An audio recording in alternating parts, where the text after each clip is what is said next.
indivisible, with liberty and justice for all. Thank you, Kevin. I need to read the governor's comment. Pursuant to Governor Baker's March 12th, 2020 order, suspending certain provisions of the Open Meeting Law, General Law, Chapter 30A, Section 18, and the governor's March 31st, 2020 order, this imposing strict limitations on the number of people that may gather in one place. This meeting of the Town of Mansfield Select Board is being conducted via remote participation. No in-person attendance of members of the public will be permitted, but every effort will be made to ensure that the public can adequately access the proceedings as provided for in the order. This meeting has been posted on the town's website. To provide virtual access to this meeting by the public, the town is utilizing the GoToWebinar platform. Members of the public attending this meeting virtually will be allowed to submit questions and comments if they wish to do so in advance, and they will be read during the portion of the meeting designated for public comment. They can be emailed to selectboard@mansfieldma.com by 4 p.m. on Wednesday, May 20th. When members of the public join the live virtual webinar live to speak during agenda number 10, residents' questions and comments. Okay. Just before we start, Paul Dorensis is also in this meeting, our town council. And the first item on the agenda is the COVID-19.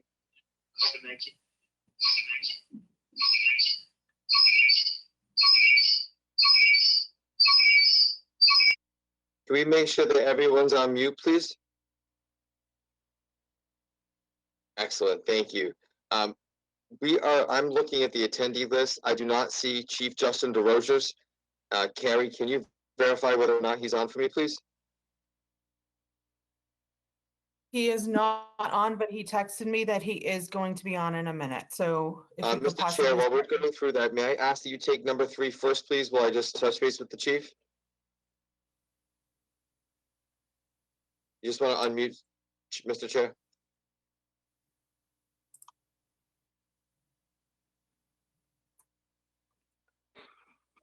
Kevin, can you close your screen and ask Teresa to come on?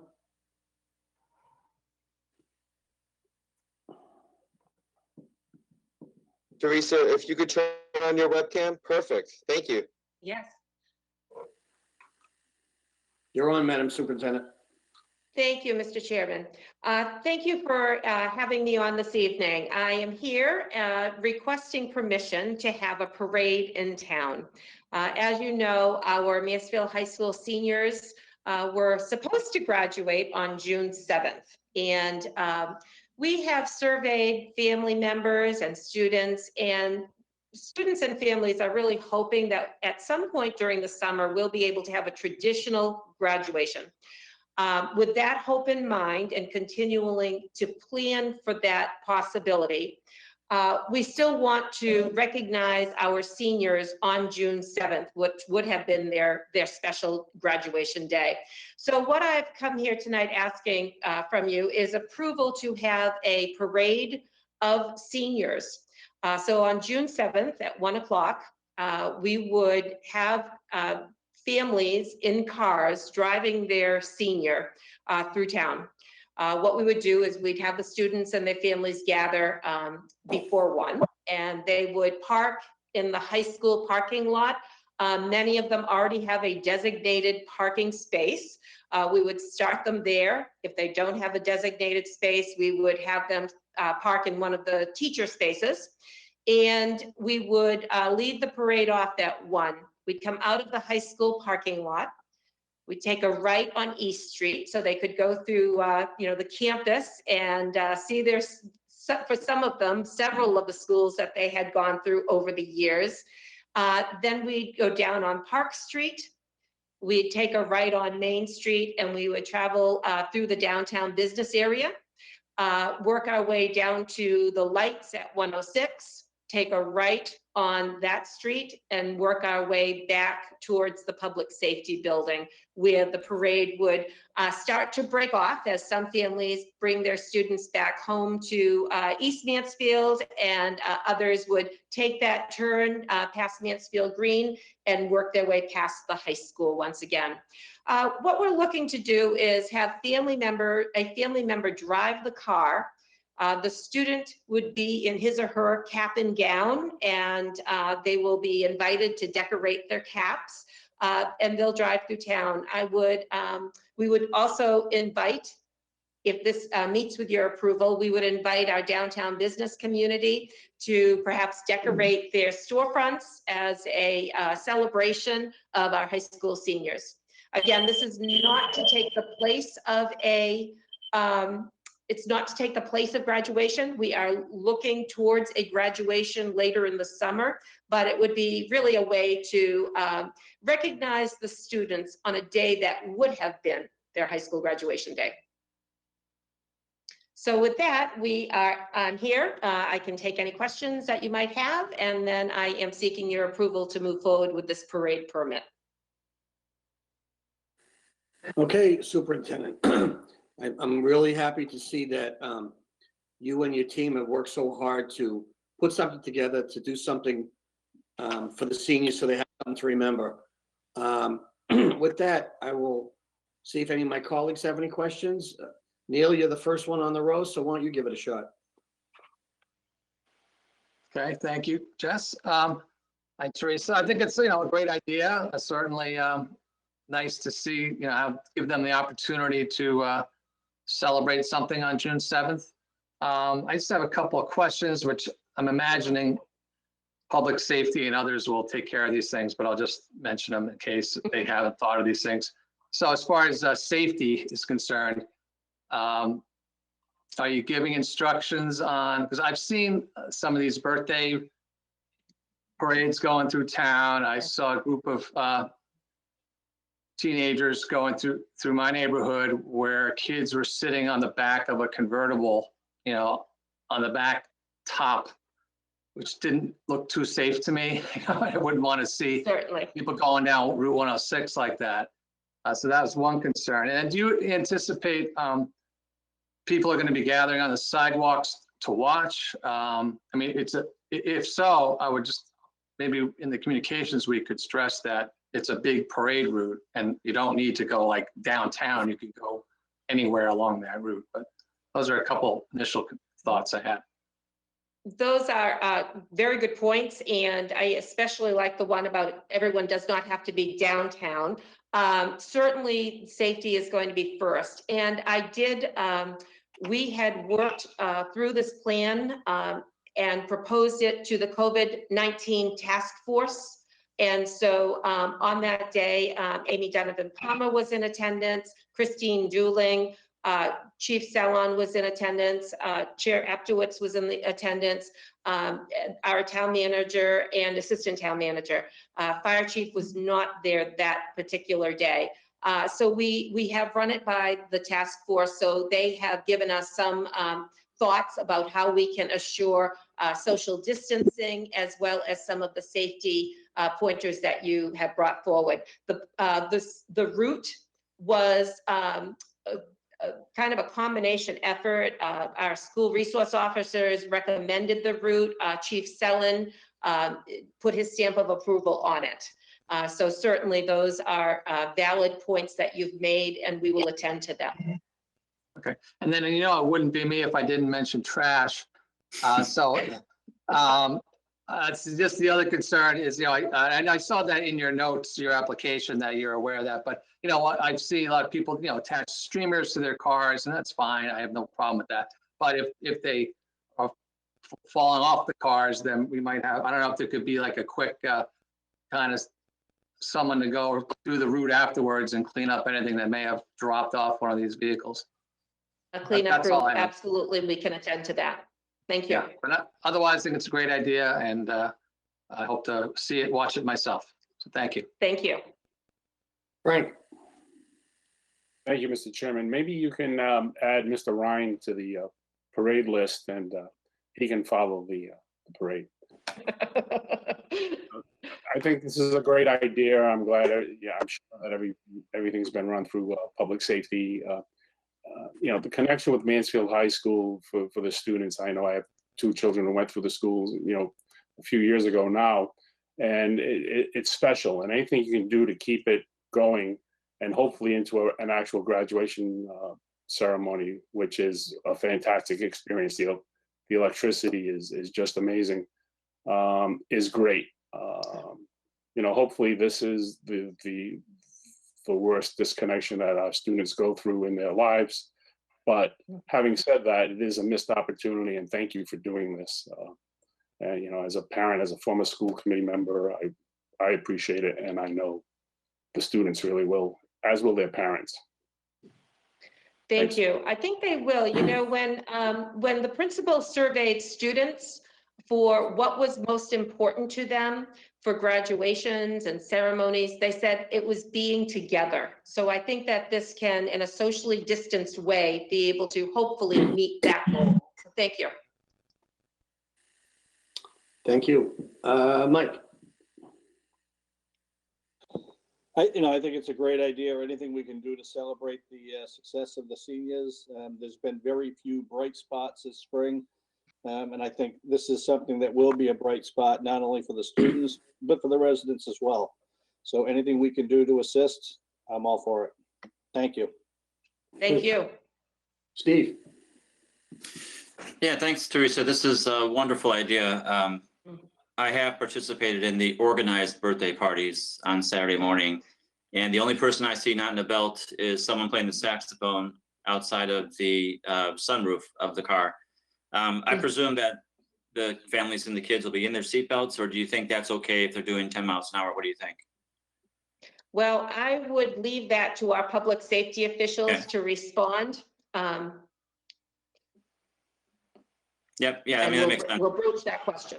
I mean, when we do a normal parade going 10 miles an hour, 5 miles an hour down Main Street, everyone's not belted, but yeah, I would check with Chief Ron on that. Will do. There won't be any music, unfortunately, I guess. You can't have a marching band, even though they are socially distant. Any idea what kind of music they could pipe through maybe their cars so that we have some type of music to the parade?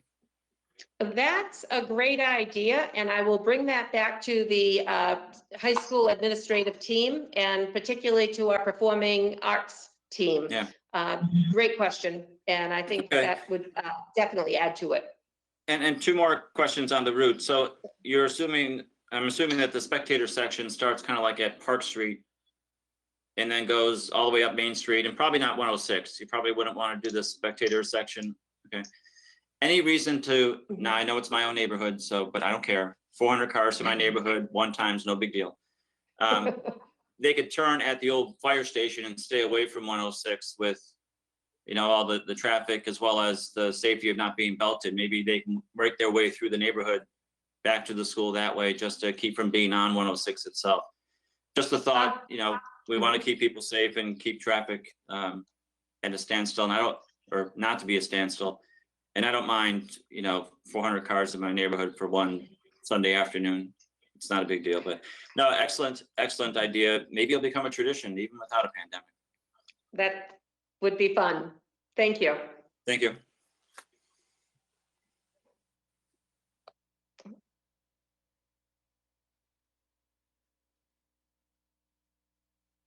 Jess, if you could Unmute unmute yourself, yourself. Jess. I was saying, I apologize. Anything we could do to help the seniors have something nice to remember. We chatted about this at the COVID task force meeting, and she asked to, present it at our next meeting. So I said, absolutely. So hopefully, it sounds to me that this is going to be a positive vote. We haven't seen yet, but assuming that happens, on behalf of the town, we wish the seniors all the best, and hopefully there are better days to come. Thank you. Hope they get a nice day out of it, and hopefully the weather's nice, and something nice to remember. So with that being said, what is the pleasure of the board? I'll make a motion to approve the special events application for Mansfield Schools for a class of 2020 parade as presented, pending routing through town hall departments and public safety. Second. I have a motion and a second. Any further discussion? Hopefully not. Call for a vote. Everything's required by roll call. Neil, Yes. Frank, Yes. Steve, Yes. Mike, Yes. Jess, yes. Motion carries 5-0. Again, best of luck. Thank you to you and all the hard work that you and your team are doing, and stay safe. Thank you. Thanks, everybody. You're welcome. Okay. Kevin, are we back for the COVID-19 update? Yes, we are. In order for all of the people to speak, I would ask at this time if the select board could shut off their cameras so we could have members of the COVID-19 task force come on. So that's going to be Chief Sellon, Chief DeRosiers, Amy Donovan Palmer.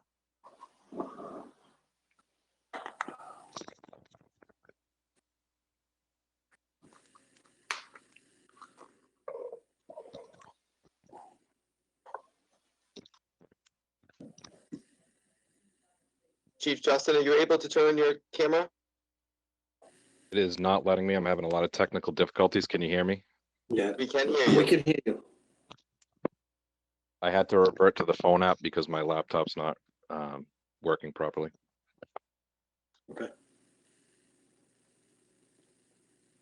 We thought, I guess at this point, what we'll go through, Chief, well, first of all, we'll give a little update here in the fact that we've got members of our team tonight that are covering a myriad of updates and some topics that we'll be talking about tonight. So I thank both the health agent and both chiefs for joining us online tonight, and the fact that it has been a very busy time and there's been a lot of planning and also a lot of awaited time for us to be able to hear from the Commonwealth of Massachusetts, from the Governor's Advisory Task Force, and we've been working really hard with that.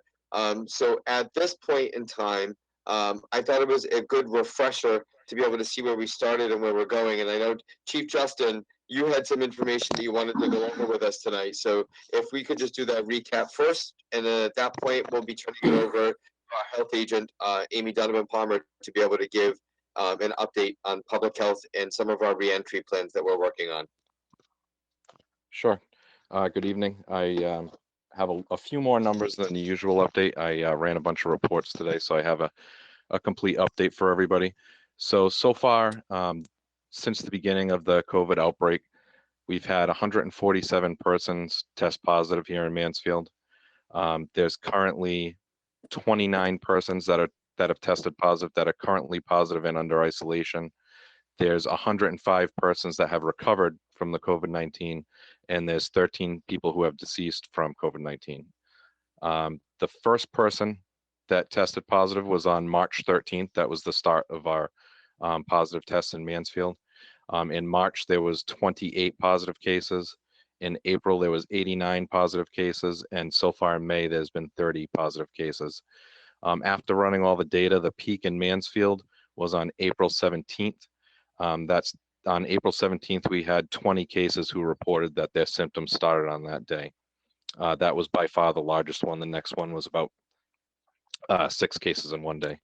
The average age of all the positive cases is 51. The youngest positive case in Mansfield was 6 months old. The oldest positive case was 100 years old. And of all the deaths, the average age was 82. So that's all the numbers and all the facts I ran today. And then just want to touch a little bit about a lot of the outreach we've done.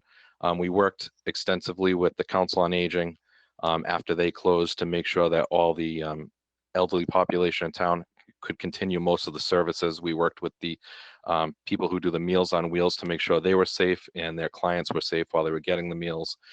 We worked with the COA on a few other initiatives also. We worked with all the other town departments, including doing the combined PSA as a outreach to the community to try to get the message out there on staying safe during the COVID.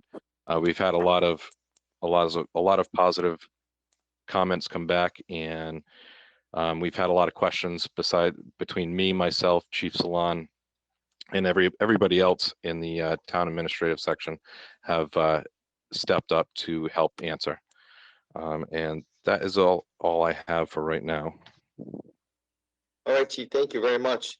And Chief Ron, I know that one of the things that we had talked about as part of the task force today was emulating some of the things that we're doing as that outreach. And I don't know if you had anything else that you wanted to add on that before I turn it over to the health agent.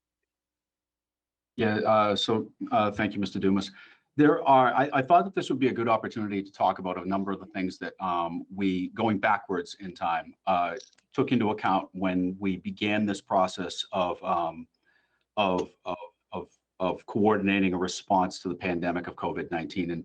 And I just wanted to share a few things with regards to our organizational readiness plan for the agency that we took into account. Among them was the communicating clearly and consistently, frequently with agency staff about changing policies and procedures, providing training to all employees to ensure proper utilization and personal protective equipment and cleaning supplies, which, as everybody knows, were difficult to obtain in the early going. Develop a contingency plan for the staffing shortages. I can tell you that one of the early discussions that we had was in the event of a massive COVID outbreak amongst our own staff, how we were going to be able to field a team, which we could respond to calls for service in the community. So that was of critical importance to us early on. Modify standard agency procedures as needed to reflect the current response needs. Utilization of incident command system to aid with the agency response. Creating a plan for critical incident stress management amongst staff. As you know, community mental health is also being affected by this as well. Collecting data and document response protocols for future review and assessment. One of the things that we are currently going through right now is debriefing with all of our staff. What worked? What could we have done better? What should we have done sooner? What should we have thought about possibly doing later? And what things and what changes do we want to consider possibly incorporating into the operation of the police department and the organization moving forward? Collect data and document response protocols, again, for future review and assessment. As I said, communicating with the public as information emerges. As Chief DeRosa pointed out earlier, we tried to get as much out as we possibly could to the community in an early fashion. We conducted the PSA. In early April, we released the one, I can tell you the one from with Justin and I on social media with regards to talking about the 3 points that the community would probably expect to see from a response from at least the police department side. One was a change in the encounter, which basically emphasized social distancing in our response. The second had to do with the shifts and the scheduling being altered amongst our staff to ensure that we could, again, field the team in the event that, of an outbreak of some type. And the last part was the personal protective equipment that was being issued amongst all the staff. And the last part that I want to point out was the coordination with federal, national, and state and local government agencies, which has been ongoing since the beginning. I can tell you that from the police chief standpoint, we have a weekly meeting with Dr. Dan Muse of the Brockton Hospital, and he has been extremely helpful to us.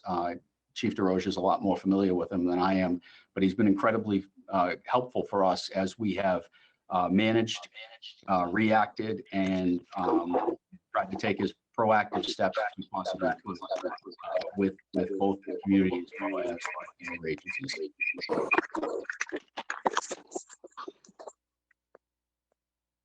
Excellent. Thank you, Chief. And, you know, on that note, you know, to our health agent, Amy, thank you so much for the work that you're doing with the team every day and all of the COVID-19 coronavirus updates that go out actually every single day on the web. And just a shout out and a thank you for that as well, in addition to all the help and coordination efforts of our public safety team and the rest of the members of the force. So thank you very much. So Amy, at this point, I'd like to turn it over to you as we're talking about from an update perspective and what we're working on right now. Okay. Yeah, it is changing constantly. Just to add to what you said about the teamwork, I can't say enough good things. I feel like when I started attending these meetings, I was saying the same thing. The coordination between departments, and especially now with so much enforcement needing to come from local public health, the Chief Salon and the whole police department has been amazing working with me to make sure everything's in place so that we can work together to get those orders enforced. And I can't say enough good things about the collaboration throughout the town. Right now, what our biggest thing that we're working on is the reopening plan that the governor rolled out on Monday. Because we are essential, we could have continued to work, but for the safety, we are continuing for the safety of all the employees and the people in the town hall. We've been working remotely, getting everything done that we need to do. And now it's time to kind of start working our way back into town hall. The state has issued, there's 4 definite things that need to get done. A COVID safety plan, a self-certification, training, and signage being posted. So we're working on a plan to kind of accommodate all of those things. We are in great shape. We have a lot of the work done. We've had a lot of conversations. We're still waiting on some guidance from the state. What they rolled out on Monday was a lot of information. And we have, we've had 2 updates, two conference calls with the state that Christine Dooling has been listening in on with me also, which is great to have a couple different ears to hear what they're saying. We've been integrating a lot of that into our plan. A lot of the stuff that myself and Chris George in my department have been working on is answering calls about the reopening. Everybody's wondering, what does this mean? What does that mean? How do I do this? Which is great, because that means they're working on the plan. There's a lot of self-certification. So I'm impressed by how many people are ready to do what they need to do to make sure that everybody's protected. And then just to add on the other things we've been doing, that Mr. Dumas said about getting the daily updates. We've been doing that. Chris George in the department has come up with a social media plan to kind of follow. It's very well thought out, and we'll start rolling that out on Facebook and other social media plans. Nancy Griffin has been wonderful helping us with that, and she's been helping with getting Chris transitioned over to be able to take on a lot of that responsibility. Excellent. I didn't know if you wanted to touch base on the sectors of the safety plan, from social distancing, the hygiene protocols, staffing and operations, and the cleaning and disinfection, just Sure. to highlight that, in addition to our health and wellness section as well. Yeah, so part of our plan that we have for the town hall reopening, the state documents outline those areas that Mr. Dumas just mentioned, social distancing. They have different bullet points, different check marks that we have to attain, ensure all people remain at least 6 feet apart, establish protocols to ensure employees can practice adequate social distancing, post signage, require face coverings and masks. We had a draft proposal last week because we've been working on this, and pretty much everything the state says we need to have, we have. So that's been really helpful to be able to know that we have thought of these things ahead of time, and we're able to integrate what we have into what the state says is essential, which we already kind of figured out. Hygiene protocols, a lot of the hand washing, make sure that there's adequate supplies, make sure hand washing's available, provide, sorry, I got distracted. Also things like providing, make sure we have sanitizer, that kind of stuff. We have all of that. And in addition to a lot of that, we have other things we want to add to our plan to make sure that all the employees are safe, such as keeping office doors and service windows closed, discouraging any kind of congregating in the hallways. The thing that I do love about town hall, people are very friendly, very kind, we're a social group that enjoy being around each other, and that's going to be something we have to really discourage during this time. We'll have to encourage phone calls and video conferencing, even if we're in rooms near each other. With the hygiene, regular sanitation, doorknobs, we've come up with plans on how to encourage people to kind of clean their own space, make sure their areas are clean.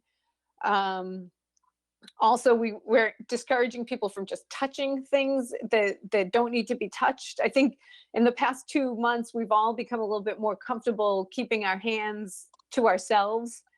That's something we just want to continue with our messaging, common spaces.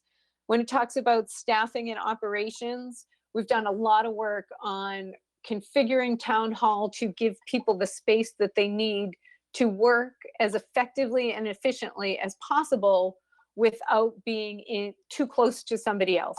And that has been something that we've really, really done a great job on. With one of the staffing and operations, it does say ensure employees who are displaying COVID-19 like symptoms to not report to work. We've also developed a health and wellness plan to talk about, okay, if you feel like this with the symptoms, and that'll be constantly updated because the DPH, the more we know, the more we understand, the more they are, we will take what their recommendations are and put it into our plan. And when that happens, we'll be sure to update everybody on it. It'll be just a dynamic document since we're always figuring out new things. And then cleaning and disinfecting. We'll do whatever we need to do to make sure. There's a lot of guidance from the CDC, and we'll work on that plan. In common spaces, training such as making sure if you use a copier, sanitizer will be available, sanitize before, copy, sanitize after. And then just to touch base on the health and wellness plan, one of the big things we want to emphasize is that people will be notified by the CTC, the Contact Tracing Collaborative, if they are a direct contact. So that's something, if somebody gets called with that, we will be notified. We'll need to follow up with the employees to understand who might be a direct contact of them. We'll work with them on what the quarantine means. Also to remember shared spaces, how, we want to stay away from each other. I've listed the symptoms right now. Those are changing also sometimes. I know they've added a couple ones. The new loss of taste and smell was added in muscle pain. Those weren't there 2 months ago. Our quarantine policy, how we'll implement that, and then our return to work policy. So those are all things we've been working really hard at for, like I said, for weeks, even before the reopening plan came out on Monday. And we just kind of integrated our plan into what theirs is to just be a little bit more cohesive. And Amy, if I may, just a couple of other things that I just like to mention on that is that this is not outward facing to the public at this point. So when we're talking about reentry in a phase 1, town hall still remains closed. So, but I appreciate what everyone has said on here. All of our services are being done. So we're providing all of our services now to the public in a different way, but we are doing that. It will be easier, certainly, when we're back together, but that's going to in and of itself be phased because of the fact that we have our first phase. And again, since we haven't rolled this out to all of our staff members yet, there'll be 2 dates. There'll be a date for department heads, assistant department heads, and division leaders. That'll be our first round. And then our second round of integration will then be the rest of our employees at town hall. However, I want to touch upon, Amy, the other factor of what caused some confusion again statewide. And not only you have been on the DPH calls on a regular basis, I've always been on the municipal calls with MMA and Lieutenant Governor Polito and the Secretary of Economic Development, Mike Keneally. And there's been a lot of questions, and particularly one of them as it relates to the 25% rule. If you can just touch upon that a little bit. And I know that something finally came out in writing just late this afternoon on that, but that's going to be important as we roll out as part of our reentry plan, is what does that look like specifically for the areas in question in our office space and what that's going to look like. So part of the guidance for phase 1 is that only 25% of the workforce should be in the office space that was there. And even that is a little confusing as to what the specific guidance has said. I know yesterday Mr. Dumas heard that it had to do with the occupancy of the whole building, where 1 hour after he heard that, I heard it had to do with the actual office space in each area. So we kind of were, we were not positive as to what the guidance was. I did see a document today that said that it had to do with office space, 25%, either of what had been there originally or what the occupancy of that room was. So those are things, and when we roll this out, the conversations that we've had about this, we want everybody to be as safe as possible and as comfortable as possible, and how we're going to reconfigure different spaces throughout town hall to make sure that we have that, because we want I mean, we want everybody to be safe, but we also want everybody to feel safe and feel comfortable in their workspaces. And that's been something that we've really been working towards, to make sure that we're all comfortable where we're at, and to make sure that everybody is at least 6 feet apart and there's spaces between them, and using some of the conference rooms as maybe a new office space for somebody, so that they aren't, you know, if they're in a high traffic area where people are always walking by their desks, let's put them aside and make sure that they're not around other people. And that's something that we've been working really hard at. Excellent. Thank you very much. The other thing that I think is important to note that all of you have been involved in is that not only in our department head meeting, but also we did a town-wide staff meeting, which is really interesting, certainly on this platform. While it was really great to see everyone's faces, because we are a tight group, it was also important that everybody know that when we do come back to our former workspace, for those of us who are still working here, it's become a little bit more normal, but it's just different every time you're in a public space, for example, when you're going to the restroom or you're running out in the hallway to go to the copy or whatever, you know, you're always grabbing and you're putting on your mask. You know, I have extras that are hanging right here in my cubicle. It's getting into a whole new habit. The sanitizer, the plans that we have in place, not touching things as frequently. It was important to get the message across to the staff. You're not returning to your normal space. And Amy, I know you touched upon it briefly, but it's important to know that how, you know, serious we're taking this, that, you know, don't touch things that you don't have to touch. We're doing extra sanitizing throughout the facility. Encouraging people to do things and cleaning their spaces more, their keyboards, their telephones, things of that nature. But they're not returning to a space where we want people socializing. So we will be using this GoToMeeting and GoToWebinars. We won't be meeting as frequently as we did before, but we're going to be using technology still, because we're not going to be doing things in the same way that we used to. And that's going to be important for people to know, and that the windows, the service windows at first are not going to be open. We want to discourage people from socializing. We just need to get back slowly into the new normal. And then as we make our way through the phases, we'll be amending things as we move forward. But I just wanted to illuminate that a little bit more, just because the same things that, you know, whether it's a barber shop and hair salon, or it's other things that people are being required to do, we're going to be going through those phases too, and we're in that with you. So it's a challenge certainly for all of us, but it will be nice to be able to go through and eventually get to a new normal for sure. The other thing that I wanted to make reference of the fact that there's been a lot of discussions that have been taking place with the team. We have not forgotten, while we're working on reentry here for town hall and municipal buildings, we are working on town meeting. So just so you know, we'll be working on some additional updates that will be coming as an agenda item that we'll have on our 6/3 meeting to talk about some different options and go over those things.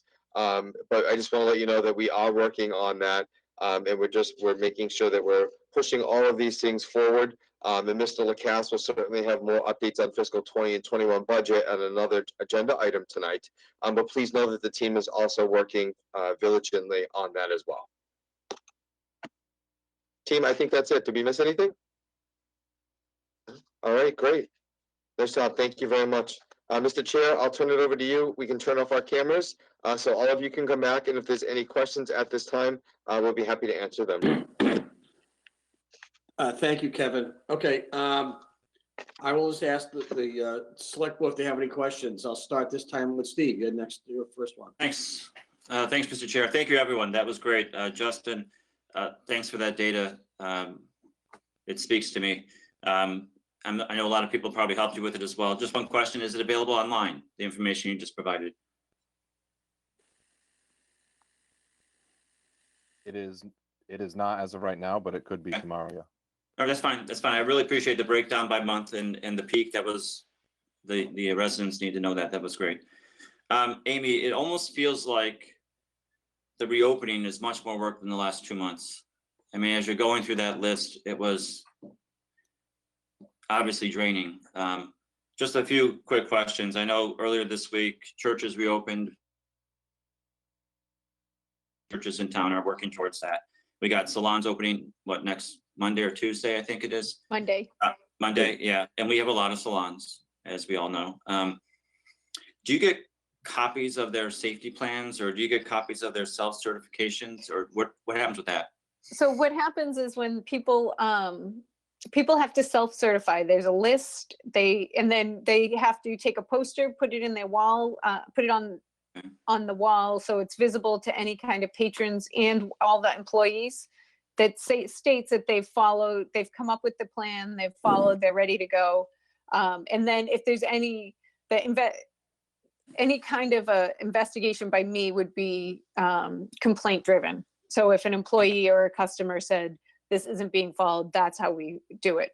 Like I had said before, the amount of calls I've been getting about it makes me think that everybody's on board. And I do think that the state has been very clear. The guidance on the web page has been very clear. But if anybody has any questions about it on how they should do it, they should definitely check in with us in the health department, 508-261-7366 or health@mansfieldma.com.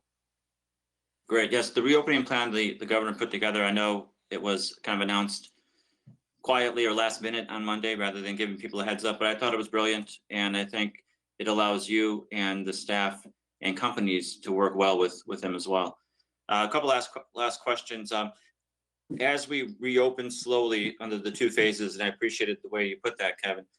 This question's for Amy. As we reopen the office, are we going to be checking temperatures of employees as well? Do we consider doing that? We've discussed it. It hasn't been determined yet. My constant message is that everybody should assume that they could be an asymptomatic carrier and act as if such. So that's why we have masks. And it does say in the plans, any employee who has these symptoms should stay home. Cough, shortness of breath, fever, chills, repeat. So if anybody feels ill, then they should stay home. But like my constant message is any one of us could be an asymptomatic carrier. And that's why we wear masks everywhere, because we might be carriers.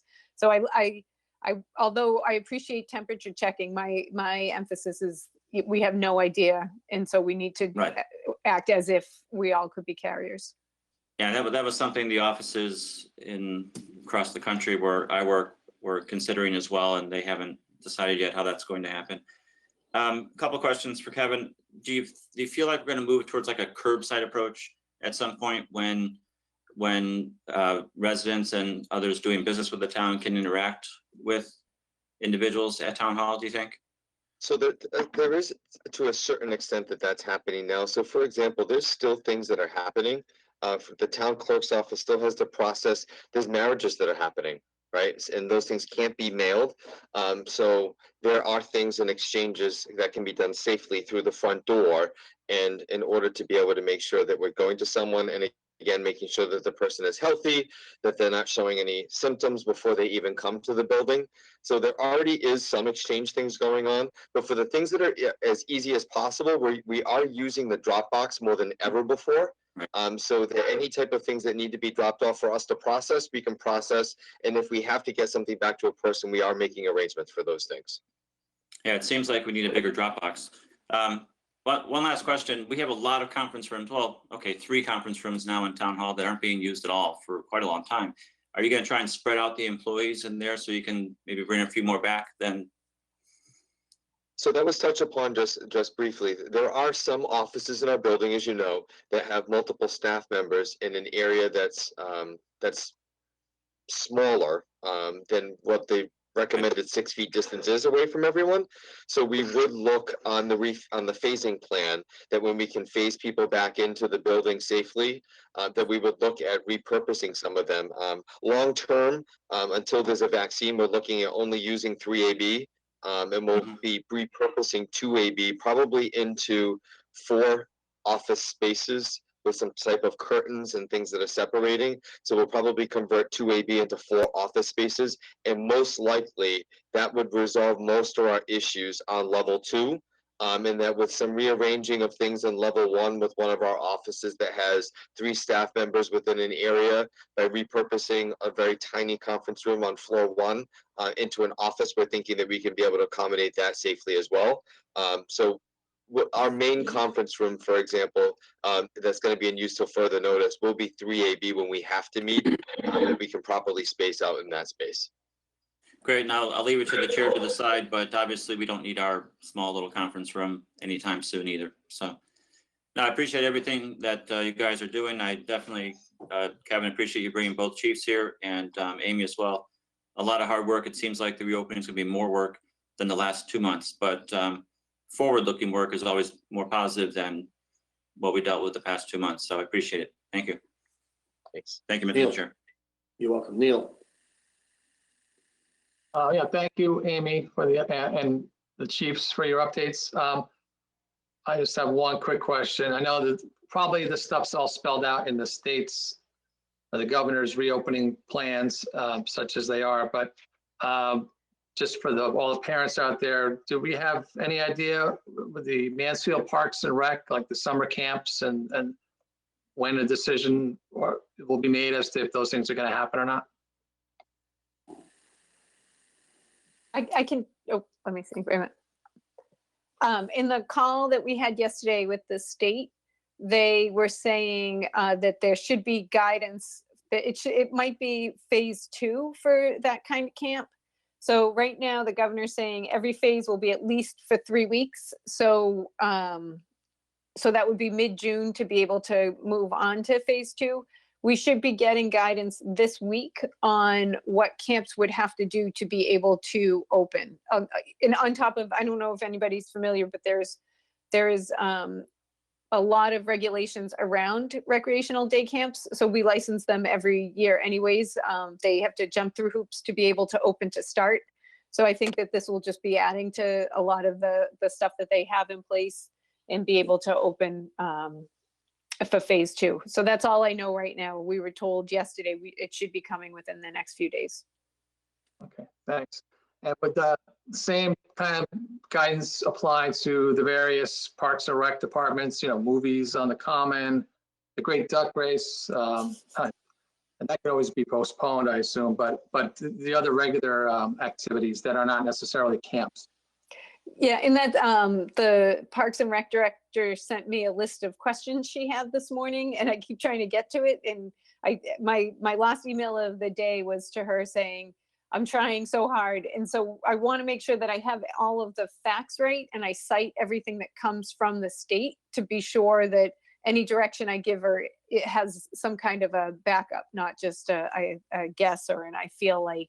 So I like to go through the guidance and copy and paste so that we know exactly what's said, so that we're very clear on what's allowed and what isn't. So I'm still working on that, and I will have information for her by tomorrow, and just to consult with Mr. Jumis and understand what the pros and cons of everything is, and what's allowed. And that will change too. I mean, right now there will be no duck race because we can't have more than 10 people in a place. So that's the kind of stuff that we have to really figure out. Right. Yeah, I appreciate that. There's just so much, every facet of life needs to be examined. So I appreciate that. All right, that's all I have. Thank you. Thank you, Neil. Mike?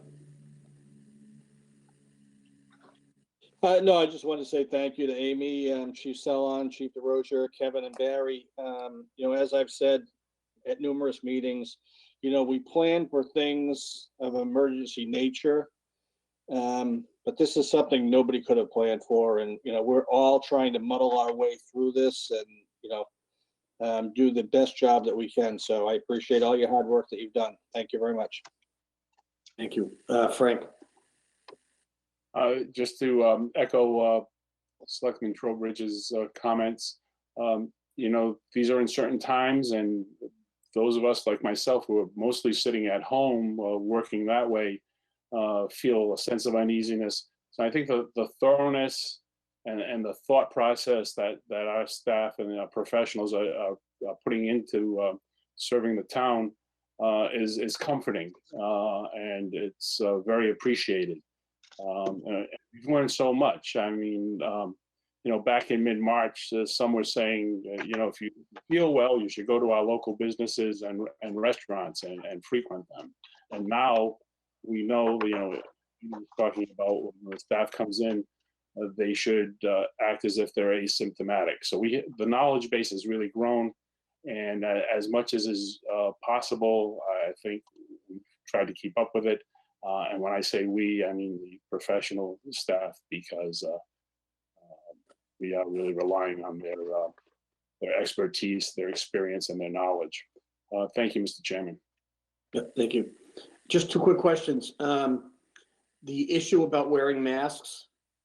I've been in a bunch of stores, especially some of the larger stores. I've seen a lot of people not wearing them inside the stores. Are we like reminding the store managers to kind of, do some due diligence and deal with this situation, or how are we handling that? Amy? You're on mute. Sorry about that. I have gotten calls from locations around town, either from the customers or managers. One restaurant in town called right after the mask order came in place and was concerned because somebody wouldn't wear a mask. The manager had the person order quick and then leave and wait outside. And that's exactly what I said should happen. If people are arguing, your best bet is to, if you're not wearing a mask, don't stand there and argue with them. So I felt like that manager did the right thing. There is an exemption for mask wearing, medical mask wearing, and it's outlined in the order and in the guidance for that. So people don't have to prove that they have a medical issue that prevents them from wearing a mask. The business owners can refuse service. So that's something that they have the ability to do that. I don't know if Chief Salon has gotten many other calls about it. We're working in conjunction with the police to make sure. And I know the chief was going to do some outreach to everybody when the order first started, which I thought was a great idea. I don't know if he wants to speak of that. I think the majority of people, if you think about how many people are wearing masks, that one person is really sticking out. And that's why we're all getting a little anxious about it. So that's a good thing, because the majority of people are wearing masks when they should be. Okay. And my last question is, I brought it up at the last meeting. People are asking me, about the fields, track, they open. Some of the areas people are running dogs loose. Maybe they should. I don't even think we really have a leash law per se, but I don't know if you have any thoughts on that as far as like the track and the fields and that kind of thing. Yeah, well, there's guidance in the phase 1. So I'll be working with Mr. Dumas and the task force to figure out what the best approach is with getting everything open. Okay, that was it. Steve, go ahead. Just a quick follow-up to that last question, Jess, very good one. Is that notification going to go out like on Friday so people know that on Monday the parks may or may not be open? We haven't gotten that far yet. We're going to work together to make sure we have to the task force's credit, we want to make sure everything's right before we do anything. And that's why things might take a little longer. And the guidance from the state isn't always consistent. So that's something we want to make sure we have everything, all the ducks in the row, because we don't want to make sure that we don't want to put out wrong information and then have to backtrack. So it might take a little longer, but we always want to be sure that the information is correct. Certainly. So I'm just concerned that residents will see the governor's order that on May 25th, parks could be open and assume that ours aren't. Ducks in a row or not, literal ducks. That was a pun I think you had. So, is there something we can tell the town that on Monday, hey, we're not ready yet for the parks. We're not ready yet for the track and what have you. The task force can definitely work on that in the next couple of days for sure. Great, thank you. Thanks, Mr. Chair. You're welcome. Okay, good. Kevin, I would ask if you could have the public safety folks hang on for a while, because we still have a couple of issues left that may require some questions that they might need to opine on. So I would ask if they could hang in there. Sure, that's great. Thank you. Okay, is Mary Ann on for this next item?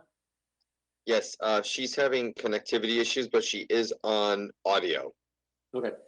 So discussion consideration for minute town election warrant for polling hours 7 to 2 on June 30th.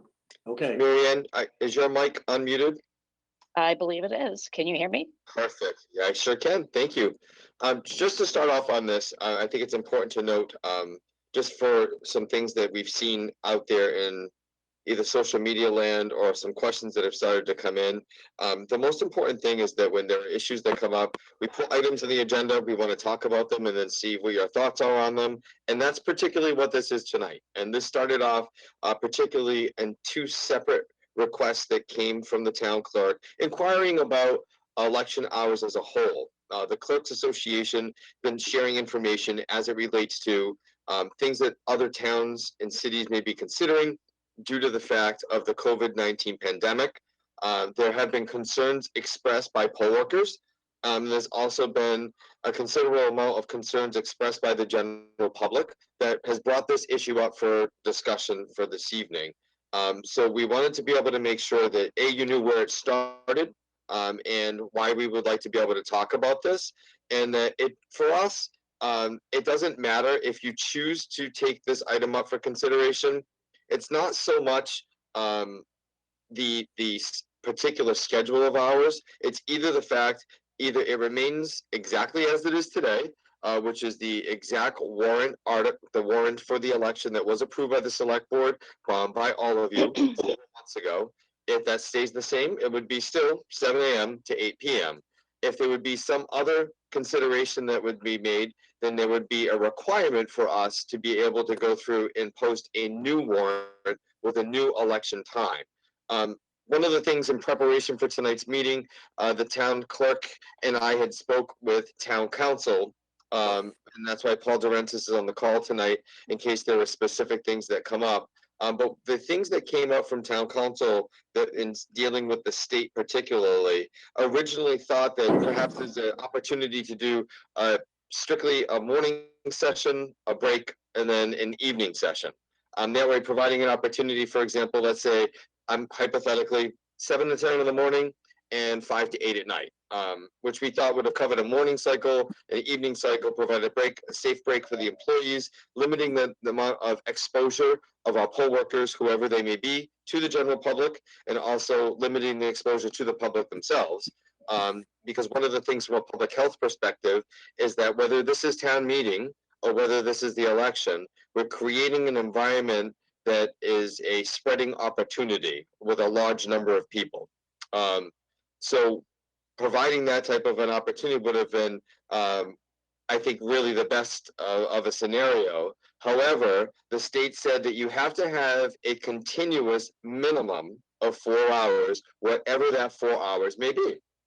And then you can make it as long as you want on top of those 4 hours. So for example, 4 hours, 6 hours, 7 hours, whatever the case may be, that's how they want it. So it's either we keep things as it is, and the town clerk will work with that, or there could be a discussion on consideration for some type of an amended hour. And we wanted to be able to have that discussion with you, see what your thoughts are as a group. If so, or regardless, we do think that it's important from a public health perspective. Again, whether an amended schedule is done or an amended schedule is not done and it stays as posted today, we do want, from a public health perspective, to do a mailing advising the people that they have a right via an absentee ballot. And that form would be provided with a letter from the town with a self-addressed envelope back to the town clerk, in a mailing that would go to registered voters in town. Providing an opportunity, again, from the public health perspective, and again, certainly the chiefs and Amy can speak to this as well, but trying to be able to provide everyone certainly having their constitutional right if they want to be able to come and they want to go to the polls. But for all of those people who specifically, the number of inquiries, even though we've posted it to the website consistently, and Marianne makes sure that it's on the top of the news section all of the time, we're still having issues with the fact that we need to protect the general public, especially for those people who don't want to come. And we're trying to do everything that we can to be able to encourage them and for them to be safe as well. So Mary Ann, I'll turn it over to you at this point.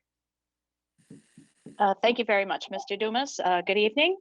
I'm sorry that I don't have access to the camera, but with the election, the annual town election being pushed off to June 30th, as many of the other communities in Massachusetts are, we, again, my association had taken a survey, and it looks like there's over 120 that have pushed the annual elections into June. Of that, there's about 25 that have modified their hours to either a session or at least shortened hours. The concern is this: we've had people call, we've had people email regarding the access to the polling place. And I've had many conversations with Mr. Dumas about ways around this. And we have taken precautions. You know, our overall goal is to make sure that we're not reducing voting opportunities. It is an important election, as all are. But what we're doing is we're actually sent out over 200 absentee ballots so far. The average, I did a little survey, some 2014 on, we averaged probably about 30 to 40 absentee ballots per election, depending on if the races were contested. But we just passed our 200 absentee ballot mark. So the word is out there.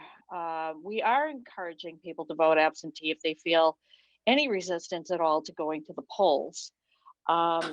However, if with the polls being open, we've taken many precautions. I've had many conversations with our health agent and Mr. Dumas, and we're working along with Mike Ahern and Mark Cook in ways to protect not only our voters, but our poll workers.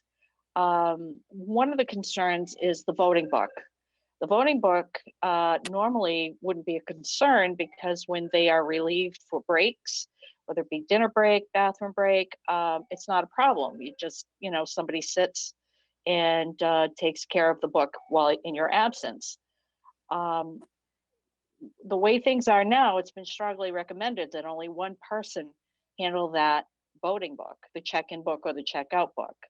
One of the precautions that we've taken is we are installing plexiglass that is tall enough to get over a tall voter and the poll workers sitting down. So we're going to make sure that they're protected. So there will be a plexiglass in between the voter and the poll worker. There'll be a small opening at the bottom to slide a ballot through. We're going to have a traffic pattern as one way in, one way out. So they'll come in one door and we'll have somebody at the door only allowing certain people in and the others waiting in line, keeping that 6-foot distance. Once they come in, they'll find their polling place, they'll go in. We're not putting out pens this time. However, we will have pens on hand for people that don't bring their own. We will be asking people to bring their own pens like we did in the March presidential primary. But if they don't have one, we will have pens for them to just take with them after they have voted. Our voting booths, as you know, are quad in a circle, and we are going to be blocking off 2 of the 4 so that no 2 people voting will be next to each other. There will be the tape on the floor asking them to keep their distance of 6 feet. Once they proceed to the tabulator, they will continue on that flow of traffic out the other door. There's 2 doors to the gym, and then exit that way. We are going to be providing masks and hand sanitizers for the poll workers and as well as the warden and deputy warden. So we do want to give everybody an opportunity to come out and vote. The concern is the amount of time that they're going to be spending at the polling place. I did take a survey of my election workers maybe about 2 or 3 weeks ago. And since then, I've had a few call back and say, you know, my son doesn't want me to work, or, I've decided to change my mind. And some people are just taking a wait and see attitude. We've had some workers here at the town hall, some of my coworkers who have offered to come in and help out. And if you're not on the ballot, then you can help out as well. There you go, Steve. So it's like I said, it's one of our concerns. We're concerned for the poll workers as much as we are for the voters. We do want everybody to vote. We are encouraging absentee voting or early voting. They're used interchangeably with this election because they've relaxed the laws. And again, we've had over 200 already. If you look at the voter turnout that we've had in the past few years, it varies again, depending on if there's a contested race. 2018, we saw almost 1,000. Last year, we saw 500. It's down to 2015, we had only 211 people turn out to vote. So I do expect there'll be a good turnout because all of our races are contested. And that is a good thing. And again, our overall goal is to make sure that everybody has that chance to vote. So with that, and speaking with the health agent, Amy, she kind of considers maybe reducing the polling hours for the safety of everyone. But if you decide, I'm leaving it up to you, if you decide a full day is what we need, we'll make it happen because that's what we do. We make it happen. But yeah, so that's what's before you. I thank you for the opportunity of giving me a few minutes of your time. Okay. Kevin, do you want any comments before I open it up to the select board? No, thank you, Mr. Chair. Okay, Mike, your hand, go ahead. Yeah, Mary Ann, I appreciate your concern. I mean, I think there's a number of concerns. You're concerned for the poll workers. You're concerned for the safety of the citizens, which, that's why they really talked about the absentee ballots and allowing that to happen. I did do a little research today, and I did find there are several towns that have done the reduced hours. I don't know how effective they were, or, how busy they were, how many absentee ballots they received. Did most people take advantage of the absentee ballots in these other towns? I'm not sure. I couldn't find all the results.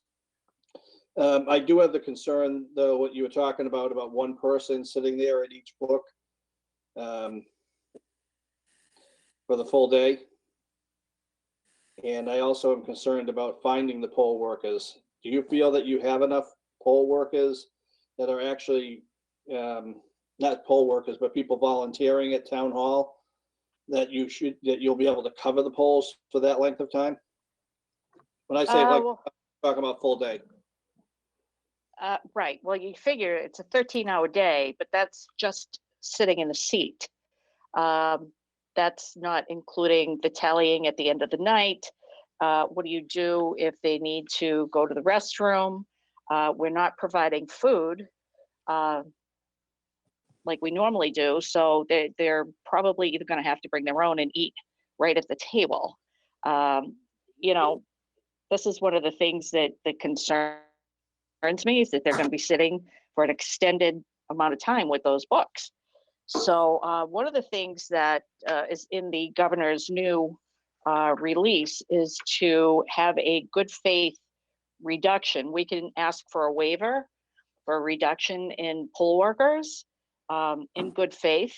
As it is now, the state law says we have to have 2 upon check-in, 2 upon checkout, somebody at the ballot box, and a clerk for each precinct. And we get by with making the clerk and the person at the ballot box the same person, which is totally legal. However, if we reduce any more, one of the things that we are going to do is our tables are 5 feet tall or 5 feet long. The school has graciously allowed us to use their 8-foot tables, and we will put each poll worker that's sitting at that table, at each end, so that they have a big space in front of them. But again, they won't be able to swap off as far as, taking a break, going to eat, or for whatever reason, they may need to leave. There's going to be nobody to work to take over the book because it's being recommended that only one person touch the book.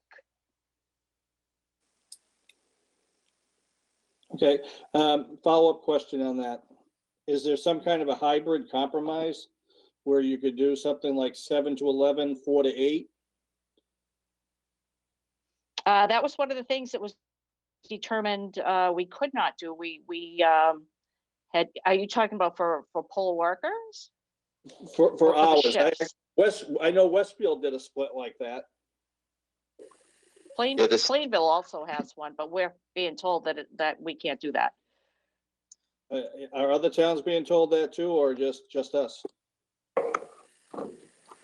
I don't know how other towns are. I've got the list in front of me, and I think Plainville is doing 11 to 2 and then 5 to 8, and then doing a cleaning during their break.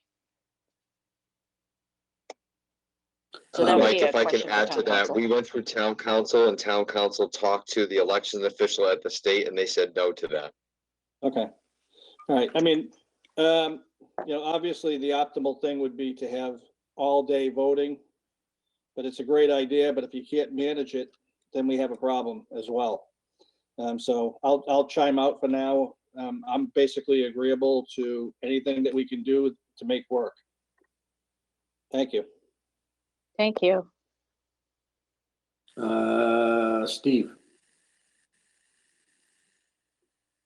Thanks, Mary Ann. Thanks, Kevin, for the research and those comments. I have a few questions. First, of the 120 who pushed back and 25 that modified hours, how many of those were actually contestable races? And how many of those were like within the next week or two versus June 30th? I think it's very important to understand the data and not just take it as a surface level, but 25 that modified out of 120 is not a high percentage. And if a vast majority of those No. are elections like we had last week or last year, uncontested for the most part. In fact, it was completely uncontested last year, right? I mean, I Yes, can beat against that's Mike, but correct. it wasn't really a contest. Yeah. So, I mean, that makes sense to modify hours if you're going to have an uncontested race, but we have a 4-race contest here on June 30th. So that's important to get that information.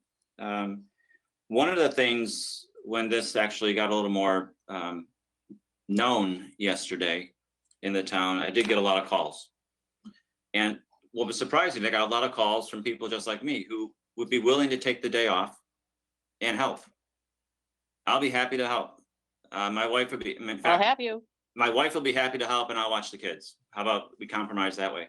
But I got 4 or 5 people and I sent them to you, Mary Ann, that are probably not at risk and would be happy to help throughout the day. Maybe not 13 hours, but I did promise them a Mansfield Deli sandwich now, but I guess that's not going to happen. So we'll have to. We're not serving food. Understood. Maybe they'll get delivery or something or takeout. But so I think we could perhaps get enough volunteers, including maybe some of the constables, make them work for their money, whatever money that is, to help out during that day. And we could maintain the 7 to 8 p.m. election, however many people show up. And that's really something we got to try, just like in town meeting, which is going to happen the week before. We've got to try. Here's a question. Have any other towns sent absentee ballot applications to the entire electorate? I have no way of And what knowing that. I can try to find what out does for town you. Yeah, what does town council feel about it? I think it's a great idea, but we want to make sure that we're not setting precedent in town and causing some problems with our particular election. I noticed yesterday there were 2 special elections. I believe the Plymouth area had a special election for a state rep, and they had massive participation. I guess massive considering the times, but at least their normal participation, if not more. And I don't believe Plymouth changed their hours at all. And that's under today's environment. Now Mike's going to look it up and he'll tell me I'm wrong, but Finally, I think the last point I want to make, I don't have any other questions other than, I don't think I have any other questions. If I may comment? You know, I really want to make, what's that? Paul, what do you think? I'm looking at the roster that I have of the elections that have changed. You had a special election for a vacant seat in Plymouth yesterday. It Right. looks like they have pushed their annual town election to June 20th. Yeah. But I'm just talking about yesterday's election where they did have normal hours and, you know, the day after phase one started in the state. Paul, did you have something to say based on my question? Or did you want to show us your books? Turn on your mic.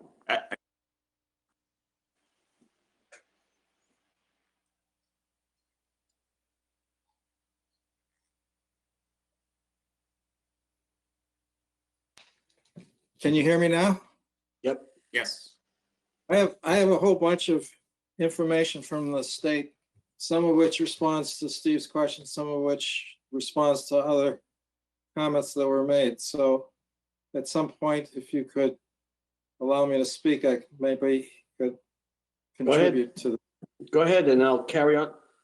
The other select board members, okay? I'll let Paul go jump in and then you guys can come in afterwards. Go ahead, Paul. So the first point, the Secretary of State's office is recommending not to shorten hours. And their reasoning is they want maximum distance between voters. And their concern is if you have the minimum of 4 hours and you compare that with the 13-hour spread, you're endangering the voters. They'd rather have one voter every half hour than to have 2,000 voters trying to get in 4 hours. So Yeah. the first point is that they have a strong recommendation. This is from Michelle Tazzanari, who's the elections department Secretary of State, not to shorten hours. The second point I would make is that the Secretary of State's office is willing to help communities find poll workers from other towns. In other words, as elections are going on around the state, there are some town clerks and some election wardens in other towns who are willing to serve in multiple communities to help communities out. And so if we're having difficulties finding experienced election workers, the state's offering its services as sort of like a matchmaker to coordinate and get you people from out of town, but who are professionals at this kind of work. Third point I would say is they are adamant that the hours should not be split. They do not want to see a dead zone of hours, particularly in the middle of the day. I tried on behalf of the Mansfield to suggest closings of any kind of duration, even closings just for lunch. And their view was no, they want to see a block of continuous time. They are concerned about voters being outside, waiting. If people are waiting for the polls to open, that creates the risk of somebody being infected and dying. So they don't want to see any of that. They want to see a block of time. They say if you're going to do a less than full day of voting, they have to issue the new warrant. You have to publicize it so the voters know what's going on. They don't want to hear complaints about somebody who arrives there half an hour late and says, gee, I understood I could come anytime until 7 o'clock or 8 o'clock because that's what the original warrant said. You have to really make the effort to get the information out there about shorter hours, which is another reason why they're discouraging the use of shorter hours. And the final point I'd make is that the Secretary of State has developed all kinds of procedures to protect election workers and voters. Just give you one, for example. Most communities are requiring masks for voters to come and vote. But the American Civil Liberties Union is taking the position that requiring masks, you can't turn someone away who refuses to wear a mask. So what the Secretary of State's office has done is create a floor plan that would have what they call the naughty table. For people who come, don't have masks, there will be a special place to vote that's in a corner away from everybody else. So the unmasked person has no contact with anybody else. I mentioned that detail to show you the level of detail that the Secretary of State has put into trying to make for a safe experience so that voters can come and vote and not feel like it is dangerous. And at the same time, they're very mindful of the concerns of the election workers. And so these plans that they put together are intended to protect the election workers. I would suggest we make use of those protocols that have been developed by the people in Boston, and we use them in this election. Paul, that's a great summary. You've obviously done your homework. The one question I had was, you might not have an answer to, but sending, and it's a good idea to send absentee ballot applications to every registered voter. Is there precedence on that? I have no idea. Yes. So the whole idea is, behind this idea, is to reduce the number of people who come and vote in person. Right. If we just passively put something on a website, that takes a lot of sophistication, let's use that word, for a voter to know to go to the website, to know to figure out what the new rules are, figure out how to get this.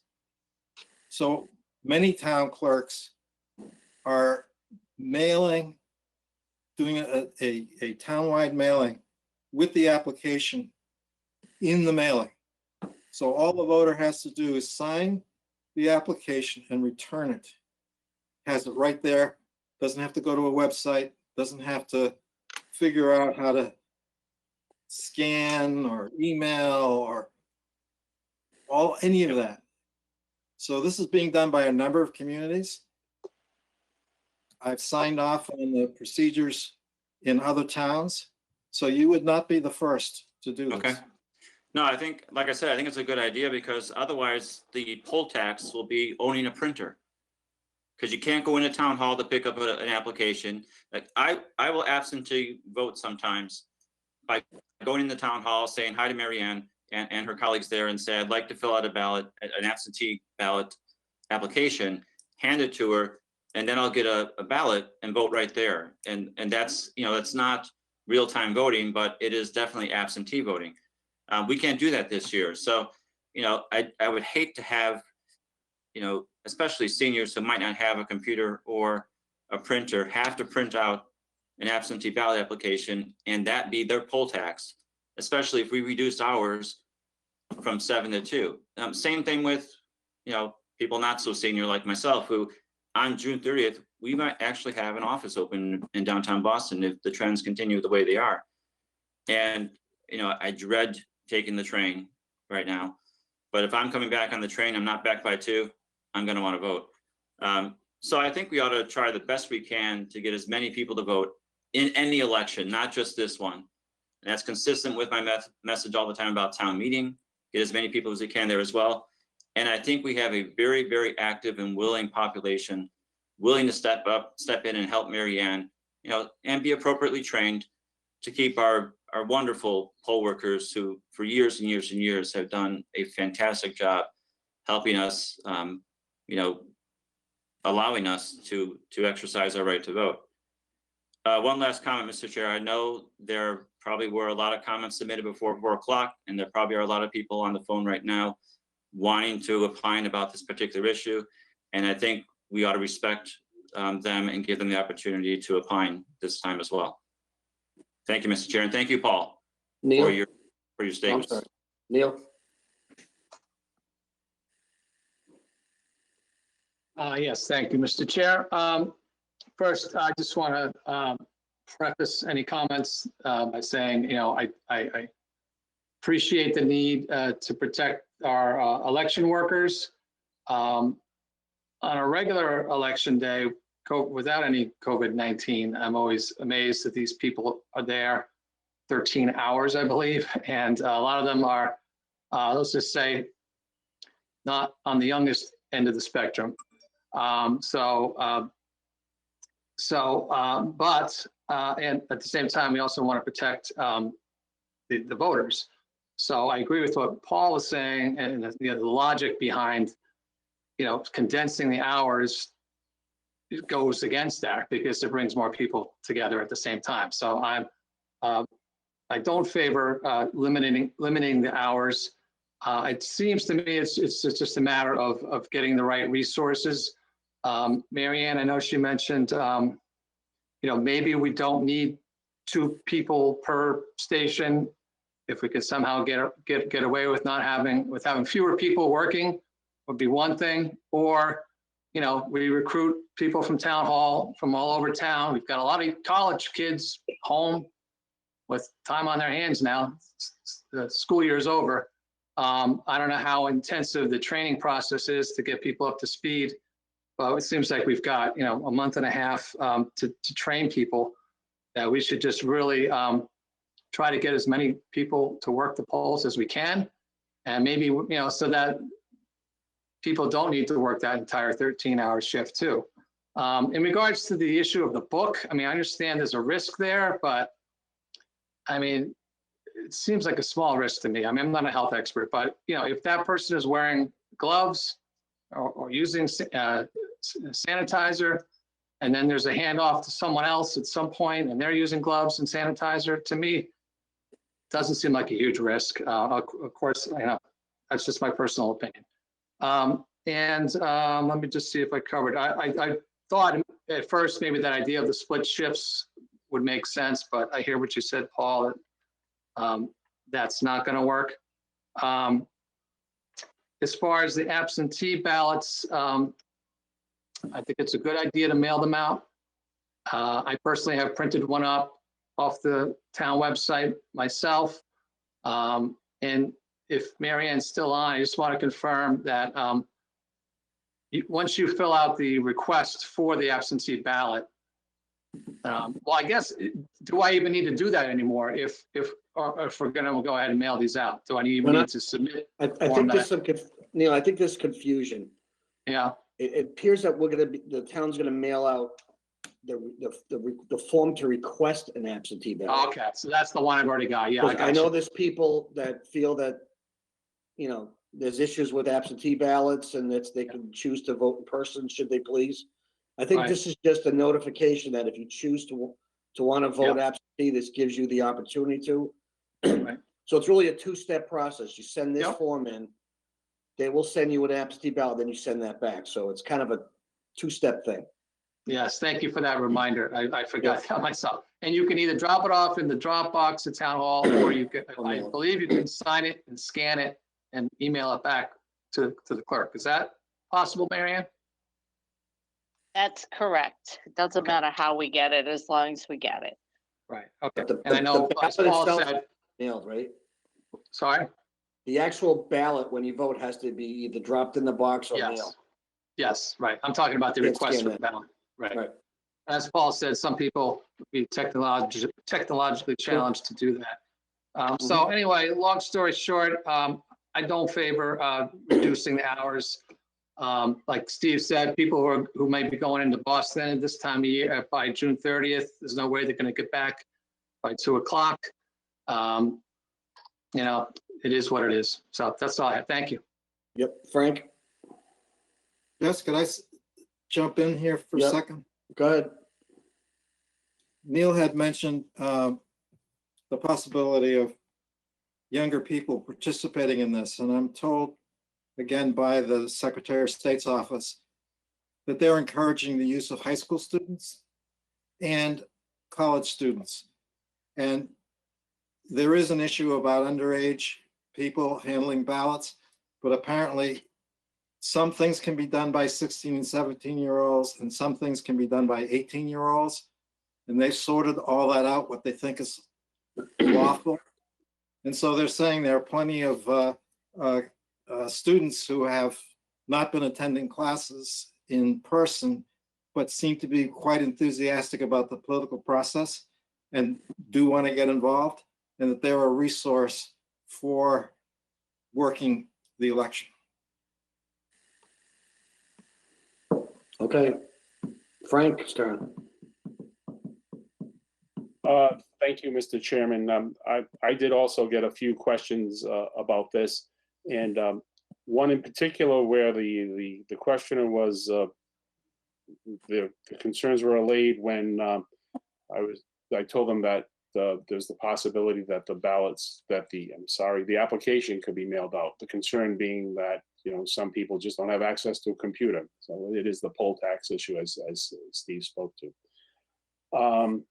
You know, I think, well, it's great that I think we're gonna have a tremendous participation, not only because we have contested elections, but because people are going to be getting these applications in the mail. So the problem we always have of communicating that we've had for years, that should be, you know, one would hope would be alleviated by this. And I understand the concern of people going to work and coming home and having to rush home, et cetera.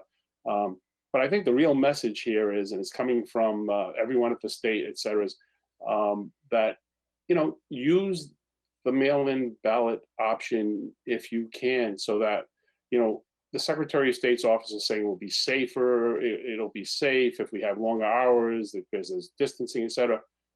We don't know what the impact will be. We don't have the data. We don't know if, you know, in-person voting is going to have a negative effect, a positive effect. There are so many variables involved, as Steve alluded to. But if we reduce the number of people going to the polls on that day, that can only have a positive effect. It can only have a positive effect. So I understand that we want to keep it open rather than having small windows. That it makes common sense that you're concentrating a bunch of people in a short period of time, bad thing. But really, unless you have some compelling reason to go vote in person, why would you? You've got a 30 days notice, et cetera. This is not a question of limiting access. It's a question of, you know, doing the right thing and being safe. Thank you, Mr. Chairman. Okay, I'll let Mike go and then I'll take a shot at it. No, I just want something very quick. Kevin, can you touch base with Teresa and see if she could actually send some type of an email out to maybe the junior and senior class and see if there's any students that are willing to work the polls? The Sure, earlier the Kev. better. Thank you. Sorry, Jess. Okay, thanks. Okay, you know, I have the same thoughts as pretty much everybody else. You know, we want to make this election open to everybody, get as much participation as possible, do the best we can to provide that access, whether it's, you know, having the polls open from 7 to 8 as we normally do, and then having them have the opportunity to get, you know, they can vote from their home. So I would totally support leaving everything the way it was. The warrant as posted was already posted, I believe, for the election to be on June 30th at 7 a.m. and close at 8 p.m. And just support the fact that, you know, the voters will be notified also in mail about the process. And I think that's doing the best we can as a town to try and get as much participation as possible. So my suggestion would be to leave. So actually the agenda item is really a proposed agenda item that we're not gonna do. We'll keep the warrant posted as was. And that would eliminate any confusion. Anybody else have any comments on that? Go ahead, Yes, Steve. just to my point of asking those who are on the phone and those who have already sent us emails regarding this issue, I think it makes sense to read those opinions because we are talking about that now, as we would do in any open type of meeting if we were there face to face. I'll just give you one quote that I was told I could actually say. Our Representative Jay Barrows called me yesterday. Might have been for insurance purposes, I don't know. But he did say something rather funny. And so I want to convey it and give him the credit. He said, if we could squeeze the Charmin, we could go out and vote. So in some ways I agree. If we can go to the grocery store, we can vote. But I also agree with the sentiment that's out there that if we can try as best as possible, especially I just love the idea of sending out the absentee ballot applications to everyone. That makes sense. But I agree, if we can minimize the number of people that need to show up in order to vote, that's a great thing. But to reduce the hours is really, frankly, unconstitutional in many ways, I believe. But Paul, you laid it out for us, the Secretary's wishes. So I appreciate you being here tonight. Thank you. And It seems that just from what everybody is saying, it's 5 for 5 to leave everything as it is because we don't even need to take a motion, right? So how many people were, Carrie or Nancy, whoever's in the background, how many people were waiting to make a comment? I don't see I anybody. don't have anybody showing a hand raised and nobody has asked a question. Mary Ann Staples has her hand raised. Yeah, I do. Oh, sorry, I didn't. I don't think that's okay. I don't think I'll have a problem getting enough people to work. I have a question for town council. Is it legal to maybe print 2 identical voting lists and when the people change the books? Because it's not only just touching them, they're breathing on them, they're sneezing on them, they're coughing on them. Is it possible that we could switch books halfway through the day? I don't think so, but let me talk to elections. They're trying to be as flexible as possible. And I understand the competing concerns here. One is for security and to prevent fraud. And the Sure. other is to provide relief for the election workers. Okay. I'll check on that and get back to you.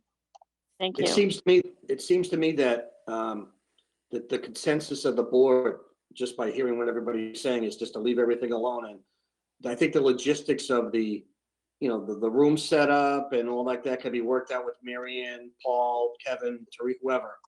And I think we can let them do their job and go forward.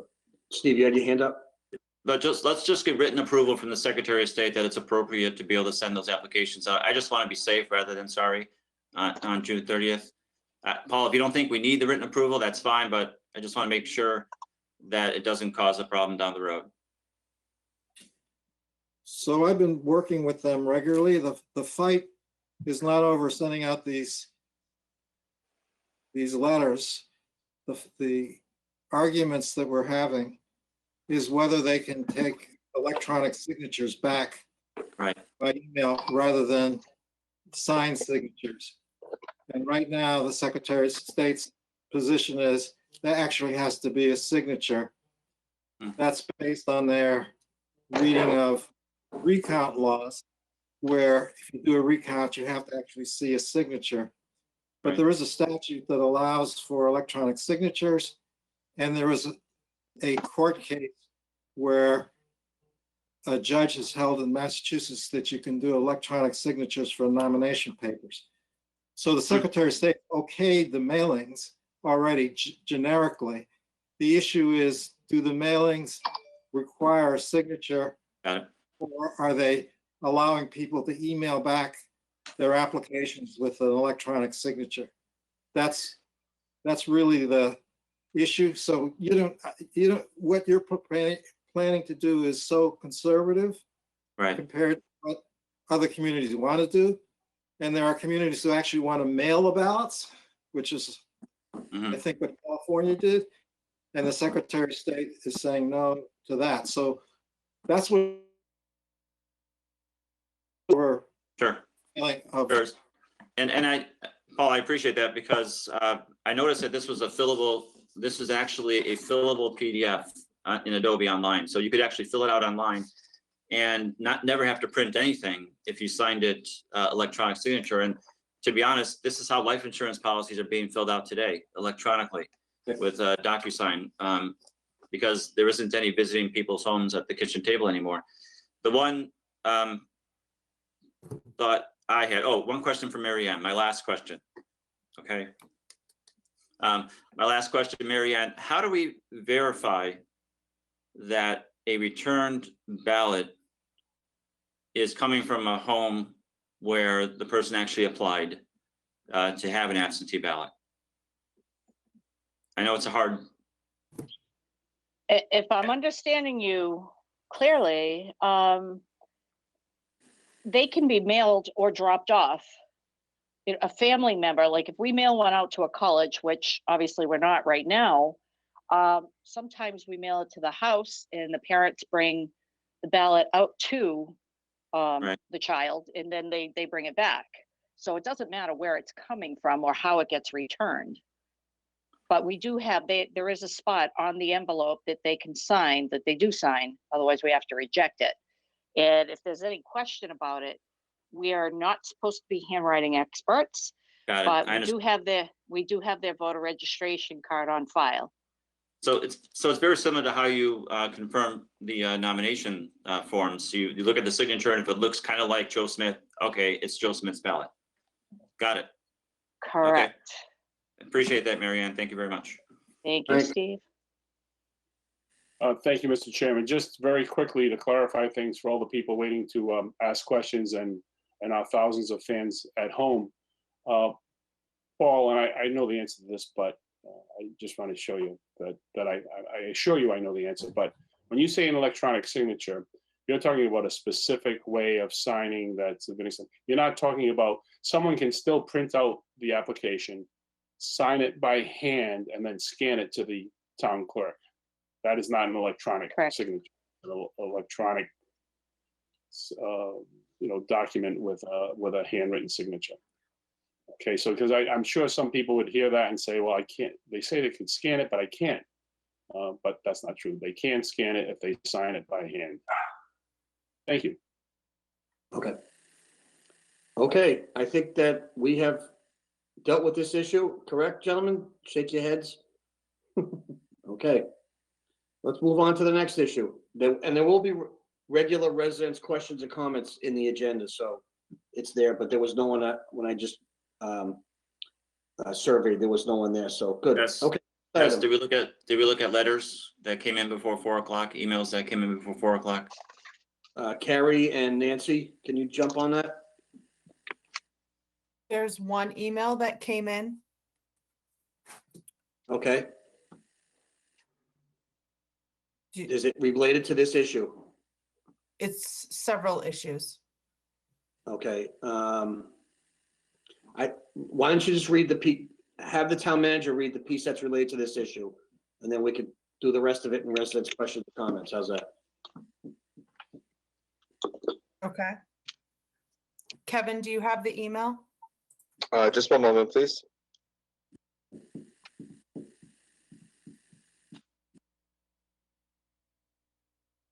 Yes, this is from Sandra Levine.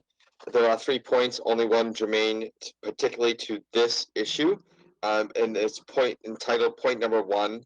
Currently, one hears that the hours for our June election will be from 7 a.m. until 2 p.m. instead of 8 p.m. Is that fact or fiction? Who, capitalized, made that decision, ?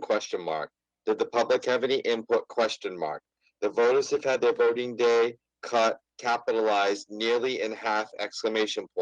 Why, ? I might feel less impinged upon if the polls closed at 6 p.m., but definitely not at 2 p.m. The town is virtually silent to the public on absentee voting, exclamation point. You have smart department leaders. Give them the task to develop a plan that becomes public, underline bolded, period. Don't just abrogate the people's ability to vote, exclamation point, end of quotation. So I think we have answered those questions. Yes. So if Mrs. Levine is listening, I hope she has the answers, and if not, please let us know, and we'd be happy to, continue the conversation.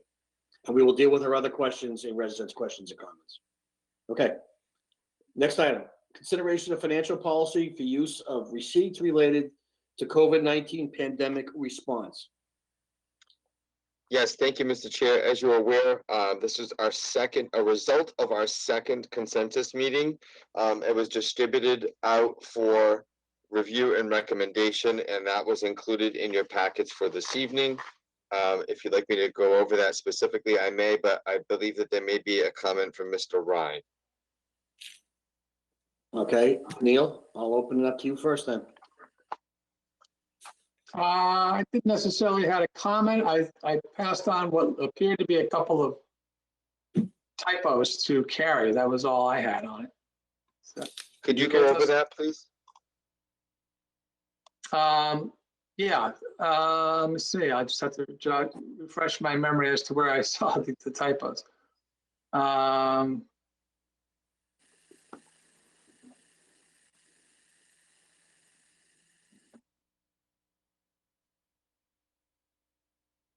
Well, I would ask Carrie, did you see that and make any adjustments to what's in the packet here? I was waiting until after this meeting to see if there were other changes, and I was just going to make them all at once. I can pull them up if you just bear with me 1 second. And let me just make a suggestion also, without getting into like the details of the specific issues, maybe we could talk about that if you want to, when we talk about the budget, because some of it, intermingles, so we can kind of be a little bit more prudent with the meeting. Yeah, and I didn't have any substantive comments on this, so this is a minor point. And then when Kevin's doing the budget overall, he could talk about, kind of what we've been trying to deal with and that kind of thing. So we can kind of discuss that at that point too, just to make it a little bit more efficient. I have them up on my computer whenever you're ready for me to state them. If these are like just grammatics and stuff, Yes. you think we can do that offline, you think? Or you guys want to shake your head, yes or no? Mike, Frank, Neil? It's okay by me. Yeah, Okay, just to kind of, it's like we have minutes that have some grammatical stuff. It's not changing the gist of it. Let's just rock and roll, move forward. Anybody else have any comments? Mike's raising his hand. Go ahead, Mike.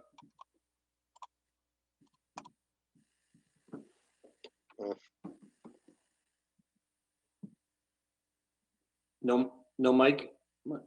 Can't hear. We'll come back to you. Okay. Hit the button.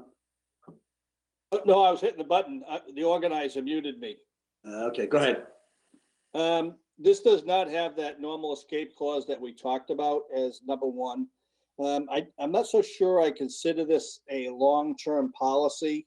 If anything, there should be a temporary policy or temporary document. Because, once we get through this, that disappears. It doesn't stay with our policies. This is not a long-standing thing. That's all I had. And I know the school committee has not reviewed this yet, so we can look at this at our June meeting. Steve, let me come back to you, and let me get Frank, just to be fair. Frank? That's fine. Yep. Sorry for the delay. You think I'd have this figured out by now. I appreciate the effort. And I knew we needed to get something out here to discuss. I just don't think this is ready for public distribution, and I have quite a few comments that I feel uncomfortable. I was going to send my changes, but they're substantive and there's a lot of them. So I don't know what's the best way. We have to weigh between, haste makes waste, but we need to do something about this. My main, I have a few things here, but I guess my big issue, if we go down to the paragraph that talks about how excess funds, funds that we get in excess of what was anticipated from the state, et cetera, distributed. I just can't get my hands around how that actually works. If we get $1 million, do we give $250,000 to replenish the OPEB post-employment benefits account, thereby over, funding that? Do we do we do the same thing for the Mansfield Reserve Fund, which also would overfund that? Or do we fund those and then the funds flow back and get redistributed in kind of an iterative process? So that's one thing. I mean, typically for a policy, I've often said you want it to be a bandage that restricts and holds things in, but you don't want it to be a tourniquet. In this case, I think maybe it's a tourniquet. I just don't know how it works. And maybe Steve could answer that. I know we worked on the last policy together. I don't think that it works the way it's written. Beyond that, I think it should say something about, we would prudently and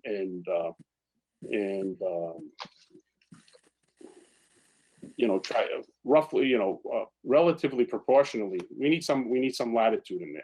We're all going to be discussing this. We're all going to be working on it together.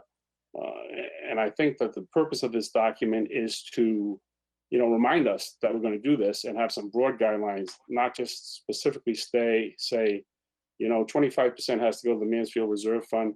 Maybe when we see what's actually going on, the 25% going to the Mansfield Reserve Fund is not the priority we'd have. But as the three boards considering things, deliberatively, we may have different issues. So I think I beat that one to death, and I'm happy to explain it in English. Try to explain it in English if I get another chance. I also think that the opening paragraph doesn't actually reflect what was actually done. It's incomplete. I think this needs a rewrite, and I don't know if you want to, have a subcommittee of the three boards do it or something. We want to have something before town meeting, I would guess, but this could be wrapped up, I think, in a week or so. There are just many issues as far as I can see. That's it? That's it. But I would, Before I go, does that formula at the bottom work? I mean, maybe we can wrap that up here, because I'm willing to, I have other issues with formulation, but that's not the important point. The important point is that it makes a point and people know what we're thinking about. Steve, go ahead. Sure. Let me address some pushbacks that have been received by Mike and Frank. First off, this is a brilliant document by Sarah, who has leagues more experience in this space than any of us.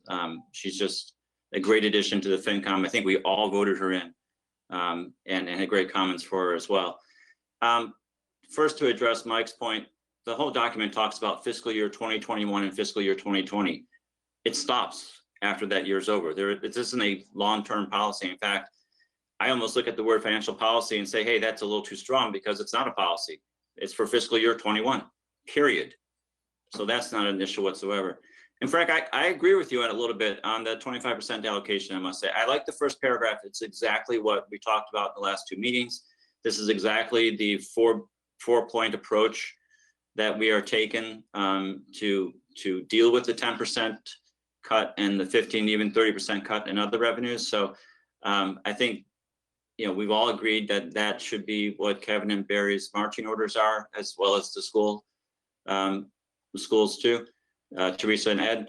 But I do agree with this 25% split, because, for example, and Frank, that was a good example. If the state gives us $1 million more than we expected in this particular 10% cut, which is about 3 million, and you take 250,000 of that and add it to the Mansfield Reserve Fund, that's more than what we actually took away from the Mansfield Reserve Fund.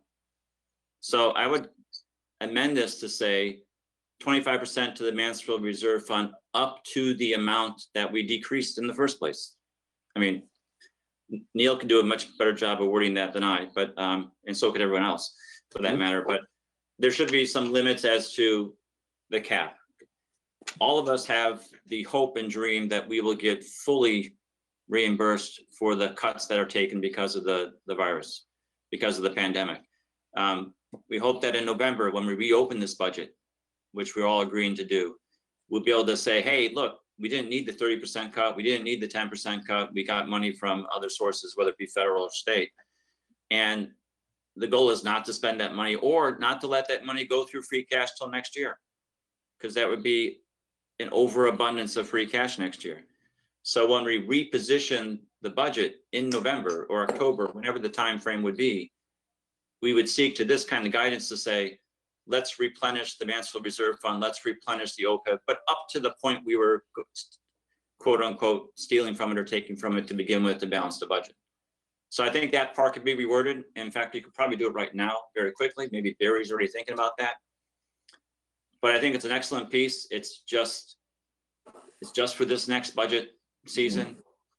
It allows the town manager as well as the superintendent to move forward on how to plan for this coming year and to plan should we get some money back as well. You know, the biggest thing, we'll talk about that in the next agenda item, is we don't know what additional expenses we're going to incur, town or schools. So those are my thoughts. Thank you. Frank, you also, go ahead. Mr. Chairman, let us now praise Sarah. You know, we've had some inspired choices recently on the Finance Committee. We've got an excellent batch of recent appointees replacing excellent people who served before that. I particularly like Sarah's experience working for an organization that provides service rather than the rest of us consumer products. So she's not a widget person. So I'm not questioning at all her capabilities of providing this stuff. I think she handles budgets larger than we do. I think what some of the issues might be is like being relatively new and being unfamiliar with the terminology and nomenclature of you know, state things. And I think that could be worked out, and it could probably be worked out with a short video meeting. I was interested in seeing that, for example, in the top paragraph, one of the items that did occur was that both the town and the school budgets, budget requests were reduced, and that's not reflected in here. And that should be served, that deserves some notice. Also, I was pleased to see that utilizing $300,000 from certified free cash for operating purposes is considered producing a balanced budget. That's been an issue over that topic for a while. So I think this needs a little bit of work. I think we need it. I think it's a great idea. I don't know, Steve, maybe during the rest of the meeting, I could put some things down, and we could get it done. Oh, Frank, I was going to propose later in the meeting that given the urgency on trying to get ready for town meeting, that we might want to meet next week very briefly to talk about how we can help Kevin with town meeting to get that moving forward, not wait until June, whatever. And then maybe we can just, a 2-item agenda, helping move Kevin and the team further on town meeting and wrapping this up. Maybe that's what we could do quickly, if we ever do anything quickly around here. That's been a long day. I haven't had a chance. Is everybody else all set for now? Okay. Yeah. I think for purposes of tonight, I believe when we do the budget update for 20 and 20, especially 21, that maybe Kevin can just hit on kind of the things that the 3 boards where we met to go over like what the, like the macroscopic view of what we're trying to do to put this budget together, because residents are asking. I believe one of the comments from Mrs. Levine was about the budget and kind of getting it out there so people have a feel for what's going on.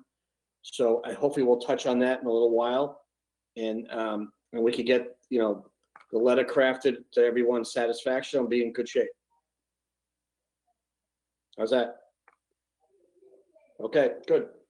All right, actually the budget is not the next item, it's the item after, but the next item is to consideration of the select board's vote of intention to lay out a townway in relation to a partial section of Benefit Street at a public hearing on June 3, 2020. Michael? Mr. Chairman, I did some work on this property about 14 years before I became a selectman, but where I did the plan for Mr. Ty, I will be abstaining from these discussions. Thank you. Okay. So I think for purposes tonight, all we're doing is to vote to for the intention to lay out a townway. So we're not really getting into the the nitty gritty of what the issue is. I think it's just to get it out there, right? So with that being said, is there a motion? Yes, I motion to approve the intention to lay out a town. So I don't know if this is worded correctly. To approve the intention to lay out a town way in relation to a partial section of Benefit Street at a public hearing on June 3rd, 2020 at 5:30 p.m. Yep. Is there a second? Steve or Frank, would anybody care to second it? Second. Okay, we have a motion and we have a second. Any further discussion? No one raises their hand, I'll assume they don't. Call for a roll call vote. Neil? Yes. Steve? Yes. Frank? Yes. Jess, yes. Motion carries 4-0, one abstention, Select Board Member Trowbridge. Thank you. Okay, next item on the agenda is budget update for 20 and 21. So I'm assuming we're gonna have Kevin come on for this, come back? And Mike? Actually, I don't know what happened to Mr. Trowbridge, but at this point, I'm gonna have Mr. Lacasse is ready for his presentation this evening, as it relates to fiscal 20 and 21. So Barry, can you come on?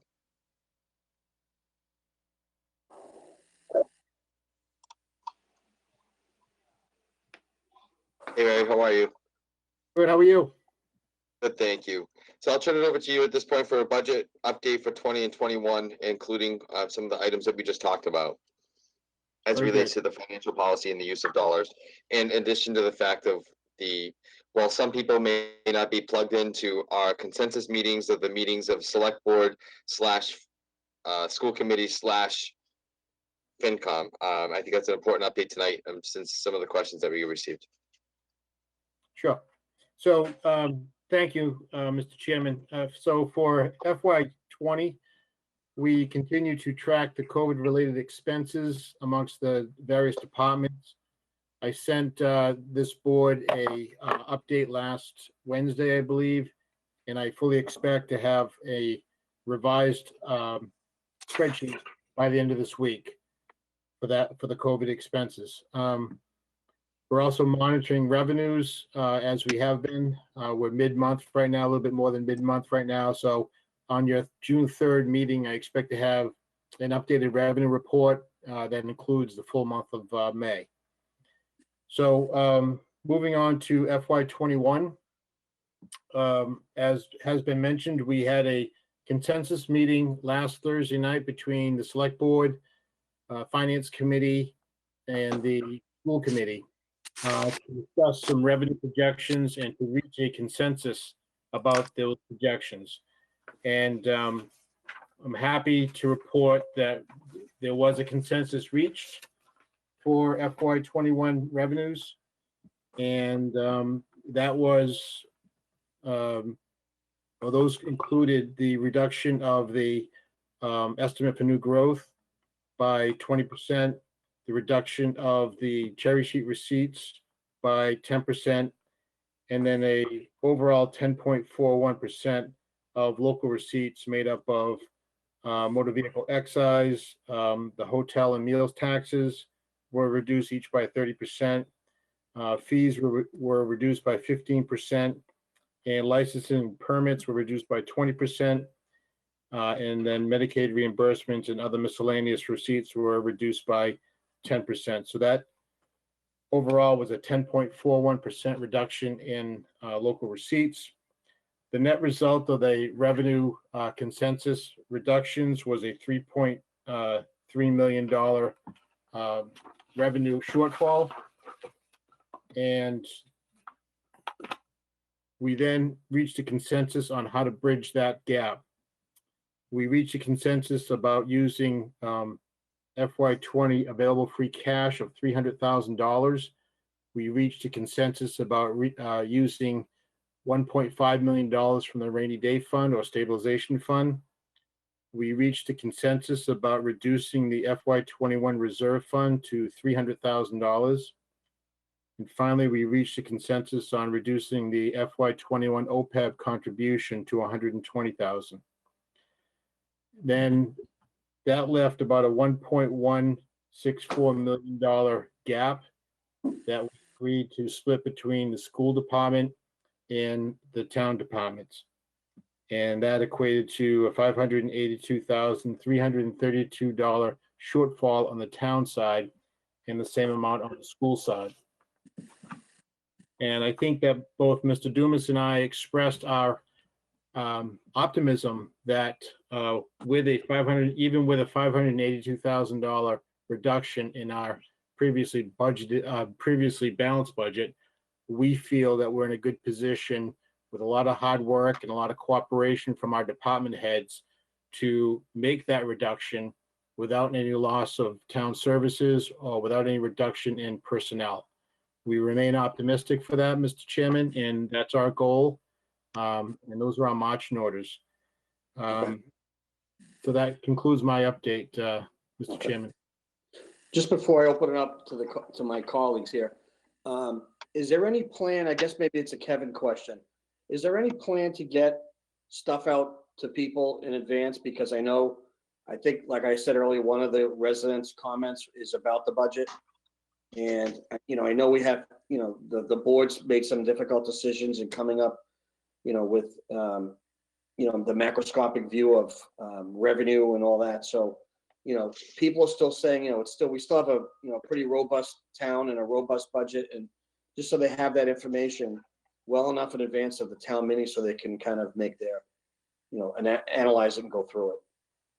Yeah, sure, Mr. Chair. Thank you. One of the things that Mr. Lacasse and I had talked about, and that's still important, as you know, it was just last Thursday that it was reached to a consensus that we still have to cut on the school department budget and on the town department budget, each by $582,000. So that first needs to be accomplished, A. Then B, what we're looking to do is to be able to then come up with our amended budget and all of the necessary motions for town meeting. And what we'd like to tentatively set our eyes on is for some type of a virtual budget presentation, perhaps looking at 6/10. So that would be June 10th. And we would look to be able to do a budget presentation virtually. Any questions that people have, of course, in advance to make it as productive as possible. Once we choose the date and the time officially, we would publish the information, A. B, if we get that information ahead of time, we can be able to answer those questions. And of course, if somebody's just having a chance to review the information, we could, of course, have our departments on a go-to webinar such as this one and call upon the necessary departments to answer the necessary questions, and that would provide us an opportunity to be able to try to have the most expedient town meeting as possible. So if people have the necessary questions that they would like answered, we can get right to that well in advance of town meeting. But that's our plan up at this point in time. Good. Okay. So Barry, your presentation's all set for tonight? Yeah, I just want to add that we've now uploaded all the raw numbers into our Munis system, so that's ready to go. So tomorrow morning at 8 a.m., the town manager and I are going to begin to the task of cutting or reducing $582,000 on the town side. All right, I will at this point, I know this is another important topic, but I know we have a lot to talk about tonight, so I'm just gonna, if people have like specific questions, please ask. If not, we'll move forward. And I'll start with Neil. Just quickly, after we spend the $1.5 million for the rainy day fund, how much will be left in that fund? About 3 million. Yeah. Roughly 3 million, okay. And when we look at making cuts, do we look, I don't profess to know exactly how all the budget works with capital improvements. Do we look at that as a potential source of cuts in the future? That's already been removed, Neil, per our consensus meeting over the past 2 weeks. What do you mean by that? Just if you could clarify. Sure. So in our discussions over the last 2 consensus meetings, we had explained that as part of the reductions to date, if you recall, if we go back to December, I reduced the first $1 million. Mr. Lacasse came in January. He reduced the second $2 million. So the budget, as it stands today, was already cut by $3 million. Now, on top of that, after the revenue reductions, in order to come to the dollar amount, we have removed any of the CIP items that were in for Maytown meeting, therefore making $300,000 available to be used for free cash to help supplement the $3.3 million shortfall due to the 10% reduction in revenue. So in order to make that first step happen, that's where that $300,000 came from, was by the elimination of the CIP items for the Maytown annual town meeting. Thank you for clarifying that. That's good. And honestly, on the, will we be able to potentially get reimbursed or at least added to the requests for reimbursements, the cost of mailing out the absentee ballot applications to COVID-19, purpose? Yeah, So that's going to be, go ahead, Doug. Yes, thank you. So yes, that's added to our worksheet on what we're tracking for COVID-related expenses. I think that was about $13,000.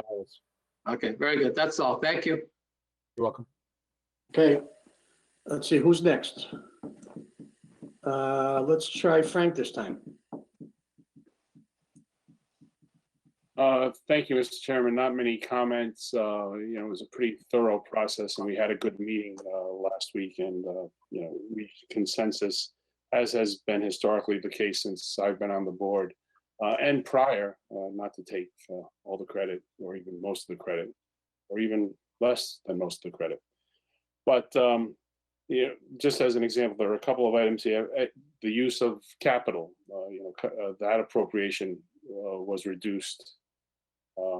And the 582,000 plus reductions in budgeted requests from the town and the schools, that's not mentioned in the policy we discussed earlier. So those are some of the things that we probably want to put in to make it more robust, as the term is, and more accurate.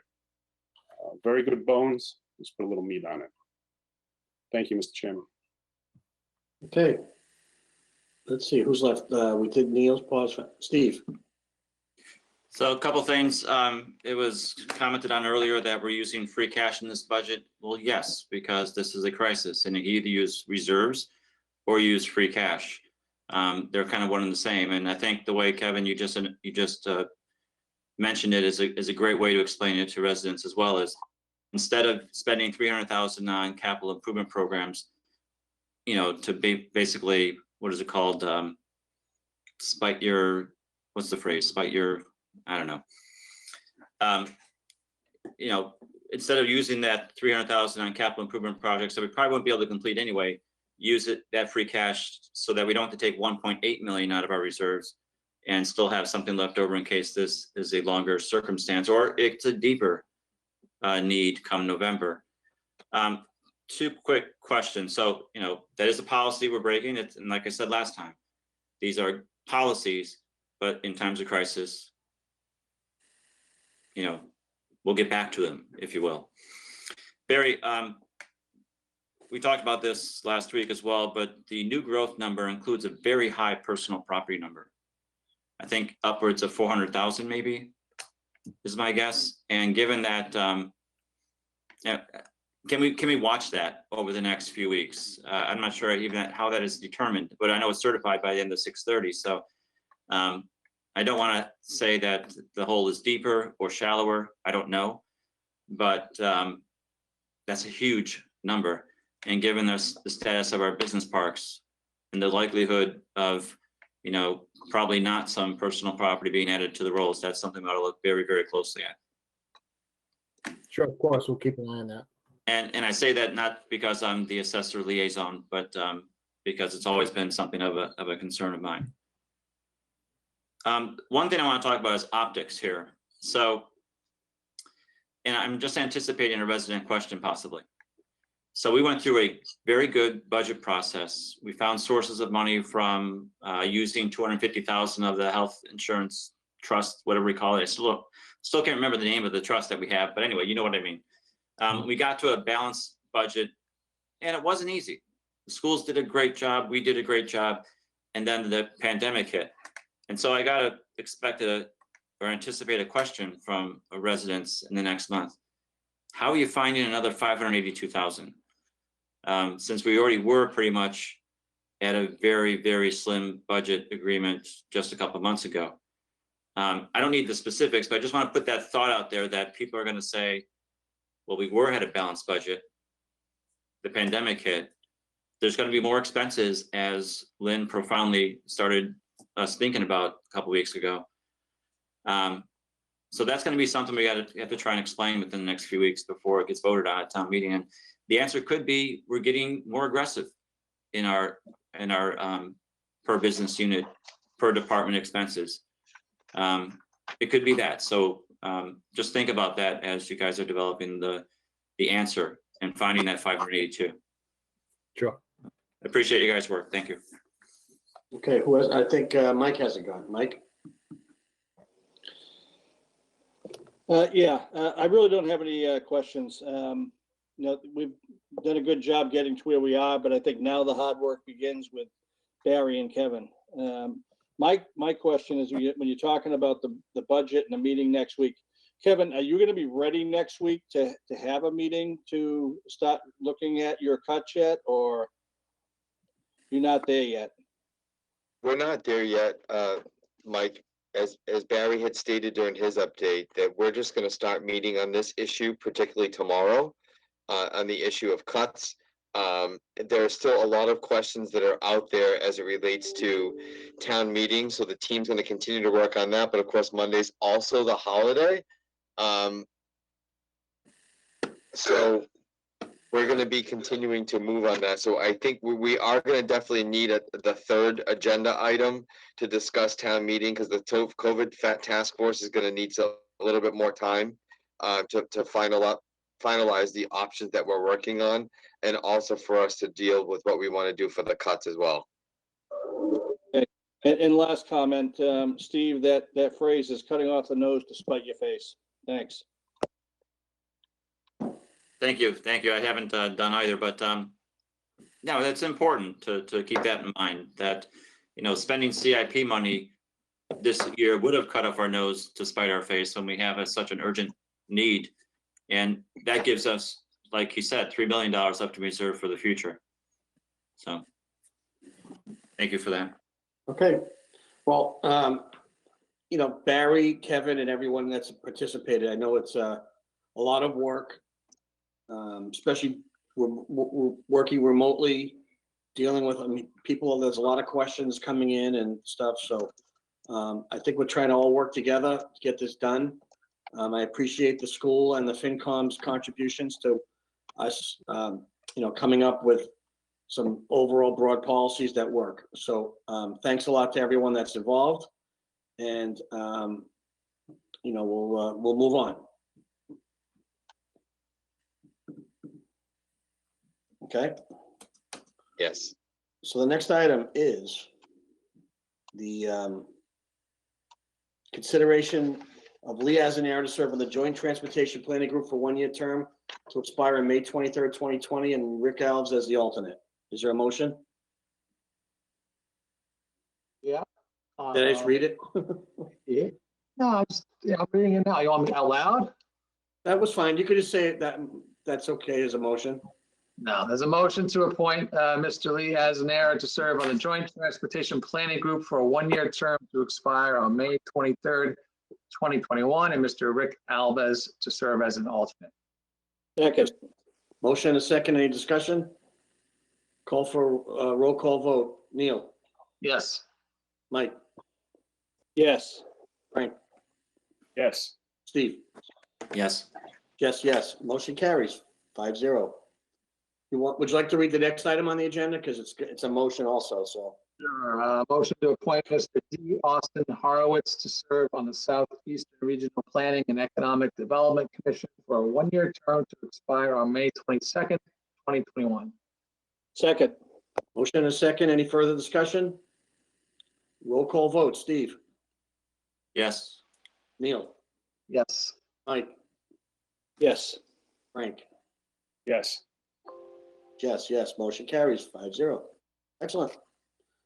Next item on the agenda is resident questions and comments. We had one email. Is there anybody in online land waiting to get in? No, not that I can see. Okay. Kevin, could you Mr. read the Chair, email for the resident? Perfect. Yes, that's what I have right here in my hand. Again, Sandra Levine on points 2 and 3 in her email. Point number 2, it says, in approximately 5 weeks, Mansfield will hold its town meeting. I have not seen any opportunity for open discussion, debate on the budget or any of the articles, ! By law, the public must be able to have copies of the warrant and budget items to review several weeks before the meeting, period. That does not, capitalized, mean only published on an electronic website or one copy behind a glass cabinet door, period. Once more, comma, use your intelligent leaders and bolded, underlined, develop a plan that becomes public, ! Point number 3 in this email, what is the public plan concerning our town meeting, ? Underline, bolded. Haven't heard a thing about that, and the meeting comes a week before, capitalize the election, ! Use your leadership and develop a public plan, ! So far, comma, the public is being very shortchanged, ! Thank you for reading that. I think that we've touched on both those issues already tonight. Mike, you have your hand up? Go ahead.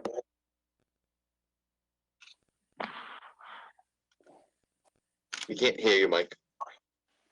I understand where Sandy's coming from, but this is something that we've been talking about every 2 weeks about what we're trying to do for the town meeting. We've had a budget update at every meeting for the last, probably 3 months. So this has been an ongoing conversation. We've had an ample opportunity for people to have asked questions. So this is not something we're doing in a vacuum or behind closed doors. It's been discussed at every single one of our meetings.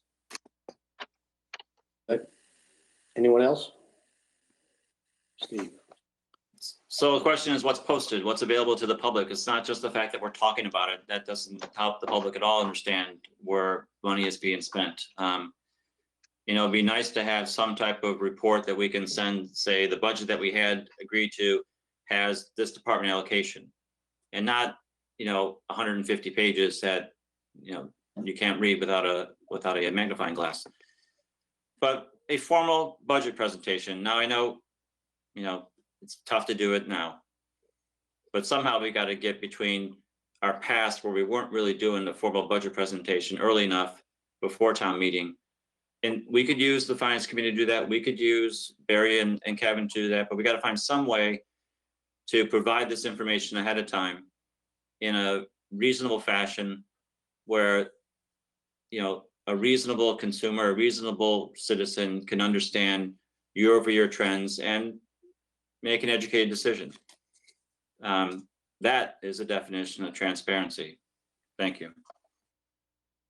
Okay, anyone else?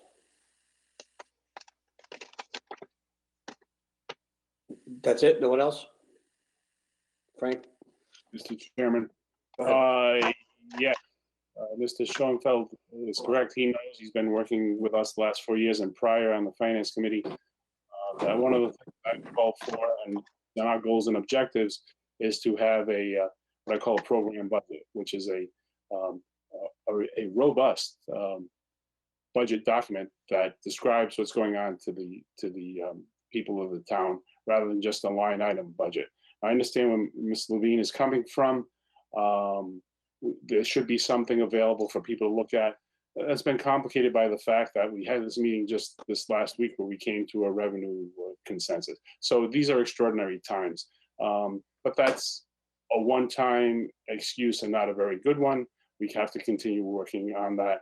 And, most, if not all of us will be around next year to pursue this goal. So, on the finance committee, on the board, on the school committee, et cetera. So I'm sticking that out right now. Let's maintain that as a priority and let's work on it post COVID-19. Okay. And I think just to take that a little step further, this probably would have already been out because the budget was balanced, prior to this terrible pandemic. So, for the folks at home, everybody is working pretty hard, not just the FinCom, the school committee and the select board, the staff, everybody is trying to bring this budget in that works, that, is as least painful as possible. So anything we can maybe have ready for our next meeting or, that we can put out there, I think would be helpful to not just her, but anybody that wants to look at it. So I think that that's a fair goal to try and make. Everybody agree with that? Head nod? Yeah, what are we, 5 weeks away from town meeting? 5 weeks away yesterday? Yeah. Yeah, okay. It's a tight schedule. Kevin, I feel for you. Yep. And any help you guys need, just looking at an exhibit and seeing whether the town would appreciate that, just shoot it to us individually, of course. Okay. Kevin, that work? Yes, and I had already made some statements earlier tonight on this topic. I will reiterate that during my town manager report. Great. Okay. Kevin, were there any other residents' questions or comments? No, sir. Thank you. Okay. The consent agenda. Neil, please. Yes, bear with me a sec. Back to email. All right, motion to approve the consent agenda. There a second? Second, Steve. Roll call vote. Steve, Yes. Neil, Yes. Mike, Yes. Frank, Yes. Jess, yes. Motion carries 5-0. Okay, motion to approve town payroll, town Medicaid payroll 20046 PT in the amount of $357,782.20. Second. Go ahead, A Mike. motion in a second requires a roll call. Neil, Yes. Steve, Yes. Mike, Yes. Frank, Yes. abstained. Motion carries. Go ahead, Neil. Motion to approve town deductions vendor payroll 20046 TV in the amount of $110,804.16. Second. Motion is second. Neil, Yes. Steve, Yes. Frank, Yes. Yes. Mike, Oh. yes. Motion carries 5-0. Thank you. Motion to approve school payroll, school Medicaid payroll 20046 PS in the amount of $1,659,607.18. Second. Roll call vote. Frank, Abstain. Mike, Abstain. Neil, Yes. Steve, Yes. Jess, yes. Motion carries 3-0-2. Motion to approve school deductions vendor payroll 2004 SS 20046 SV in the amount of $529,019.17. Second. Motion is second. Roll call vote. Steve, Yes. Neil, Yes. Frank, Yes. Mike, Yes. Jess, yes. Motion carries 5-0. Motion to approve town payroll, town Medicaid payroll 20047 PT in the amount of $358,516.19. Second. A motion and a second, roll call vote. Neil? Aye. Steve? Aye. Frank? Yes. Mike? Yes. Abstain, motion carries 401. I think one more. Mixed it up that time with an aye vote. Okay, motion to approve town deductions vendor payroll 20047 TV in the amount of $111,954.79. Second. Roll call vote. Mike? Yes. Frank? Yes. Steve? Yes. Neil? Yes. Motion carries 5-0. Correspondence. We have notification from the Commonwealth of Massachusetts that they are looking for lease space for secure storage. We have a letter from National Grid on upcoming sideline vegetation management activities of tree pruning and tree removals within the electric transmission right-of-way easement. We have a letter from National Grid of yearly operational plan for the rights-of-way.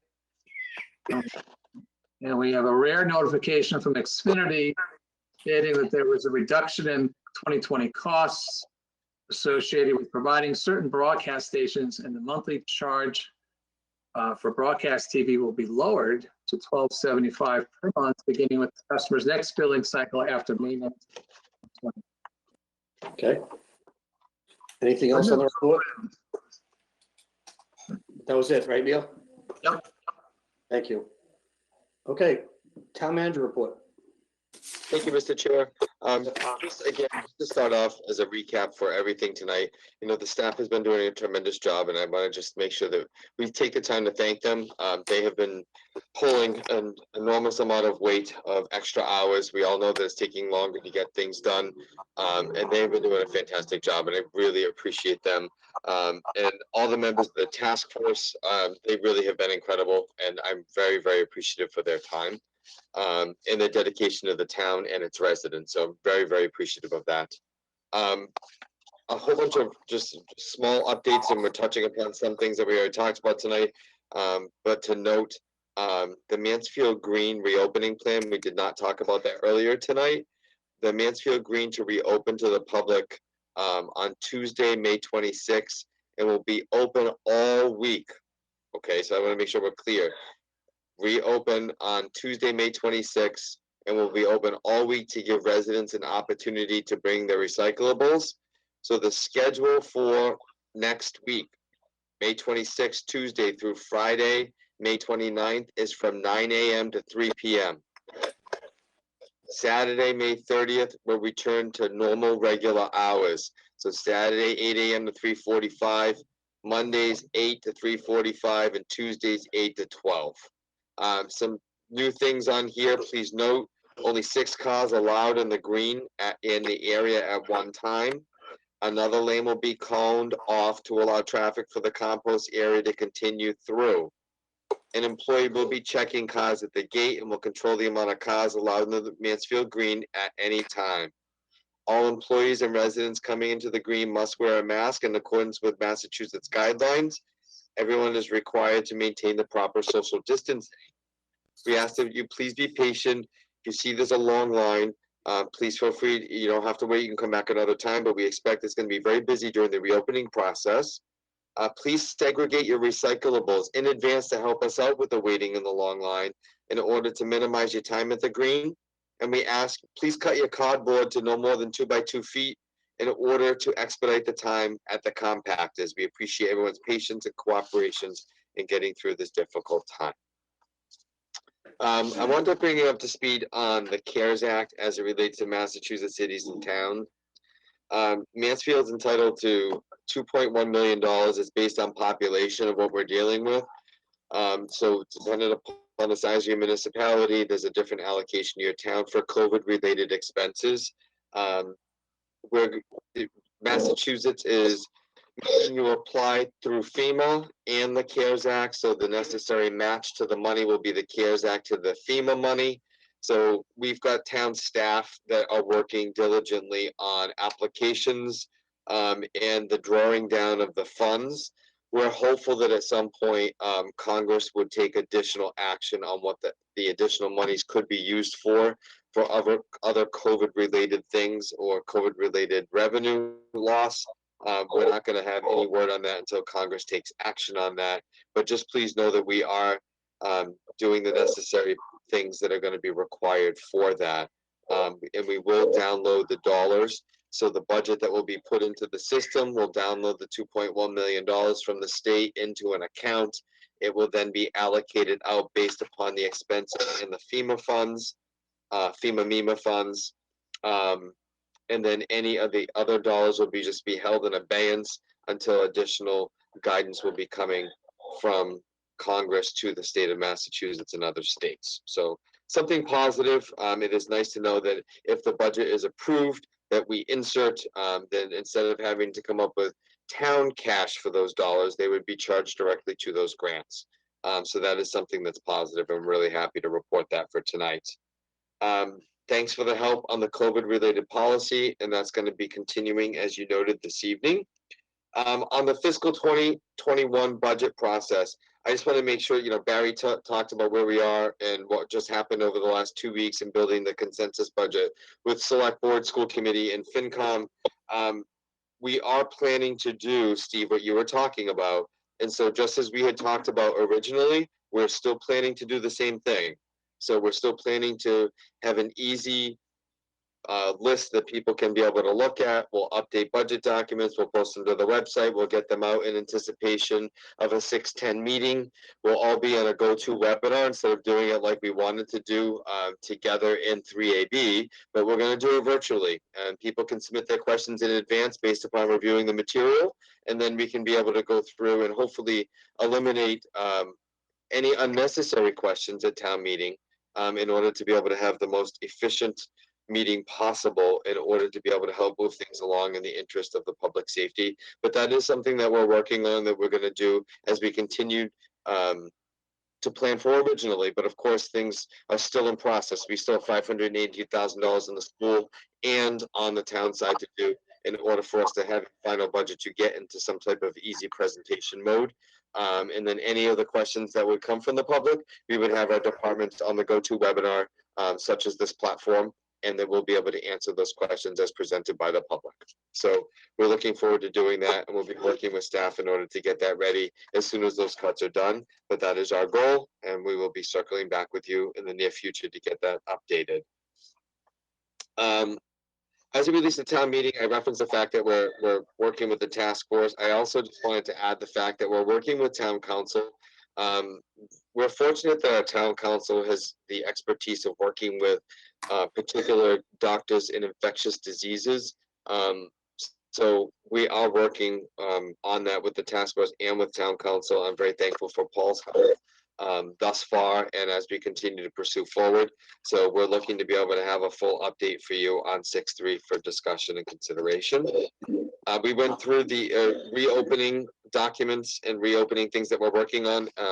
It's taking, yes, a considerable amount of time, but I appreciate the staff in working together on this in order to be placing staff and providing information and services to the public. Really proud of the work that's been done thus far. And then we'll continue to be able to go through to do that. And as I said, we'll be bringing staff back in phases in the future as well. I don't want to get into publicly talking about dates that we haven't talked about with our own staff yet. But again, we will be updating the board and updating the public when we have the opportunity to do that. In addition, on the same topic, of course, of COVID related, I have been participating in the MMA conference calls with Lieutenant Governor Polito and Secretary Keneally on a regular basis, in addition to the conference calls with the Board of Health, with our health agent, and there are a lot of unanswered questions. Mansfield is erring on the side of caution, as well as other town managers and town administrators. We have a forum of which we share a lot of questions back and forth. It is very difficult to get answers back from the Commonwealth, but until we get them back in writing, we are making sure that we do get that as guidance. We're not interpreting things just ourselves. So instead of just making our own interpretations, we are seeking guidance from the Commonwealth, and we do want that in writing. And I know that Amy had reiterated that earlier this evening, but just wanted to circle back on that. Also last week, on last Thursday, the 14th of May, I participated in a town hall virtual style with the Tri-Town Chamber of Commerce with Norton's town manager and Foxborough's town manager, just talking about our process, what we're going through, and looking to the state to provide guidance on our reopening of phases. So that's something that I've done offline with the town managers, but we had the chance to actually do that virtually. And that was hosted by Tri-Town last Thursday, which was great. And I appreciate Kara's willingness to continue to try to keep the business community informed and working together through this difficult time. I've been in contact repeatedly with Jeff Mann. We continue of things that he would like to possibly do over at the Xfinity Center, and we will be looking at our zoning code and things that are applicable. We'll be working with him through that, and I appreciate Jeff's help in offering different types of opportunities. We know that all businesses are going through a tough time, so we remain committed to try to work with Jeff and his crew as we continue to move through this crisis. And then also, as an item I have on, the future phases, again, the state's going to be providing some guidance in relaxing things, which we're going to hopefully learn more over the coming weeks. When we get into the future phases of restaurants reopening, we know that they're going to have a reduced capacity component, maybe just outside dining, or maybe inside reduced capacity. So there's a lot of talk. Again, nothing specific at this point in time, but any changes that come up in regards to liquor being served outdoors, relaxing approvals from the ABCC and some other things, and whatever may be needed on a local level. I know that you're committed to helping businesses as much as possible. So when we receive that guidance, as soon as I have it, I'll pass things off to you folks, just to keep you abreast of updated changes and things that the state may be looking to relax. I just wanted to bring that to your attention. I know there'll be a lot of different moving parts here, but that is something that we're certainly working on as well. And that concludes my report for tonight.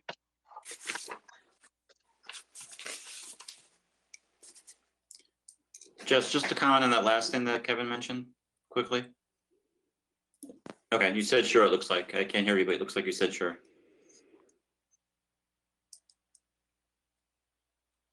I'm sorry, I was muted. Go ahead, Steve.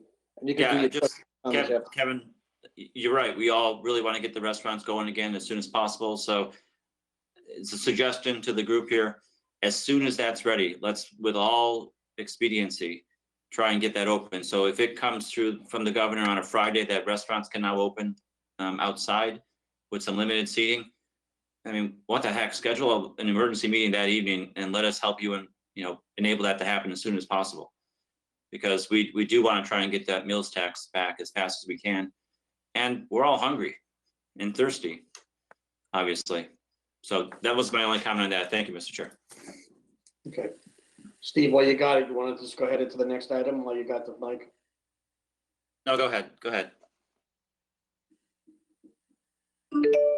Any comments?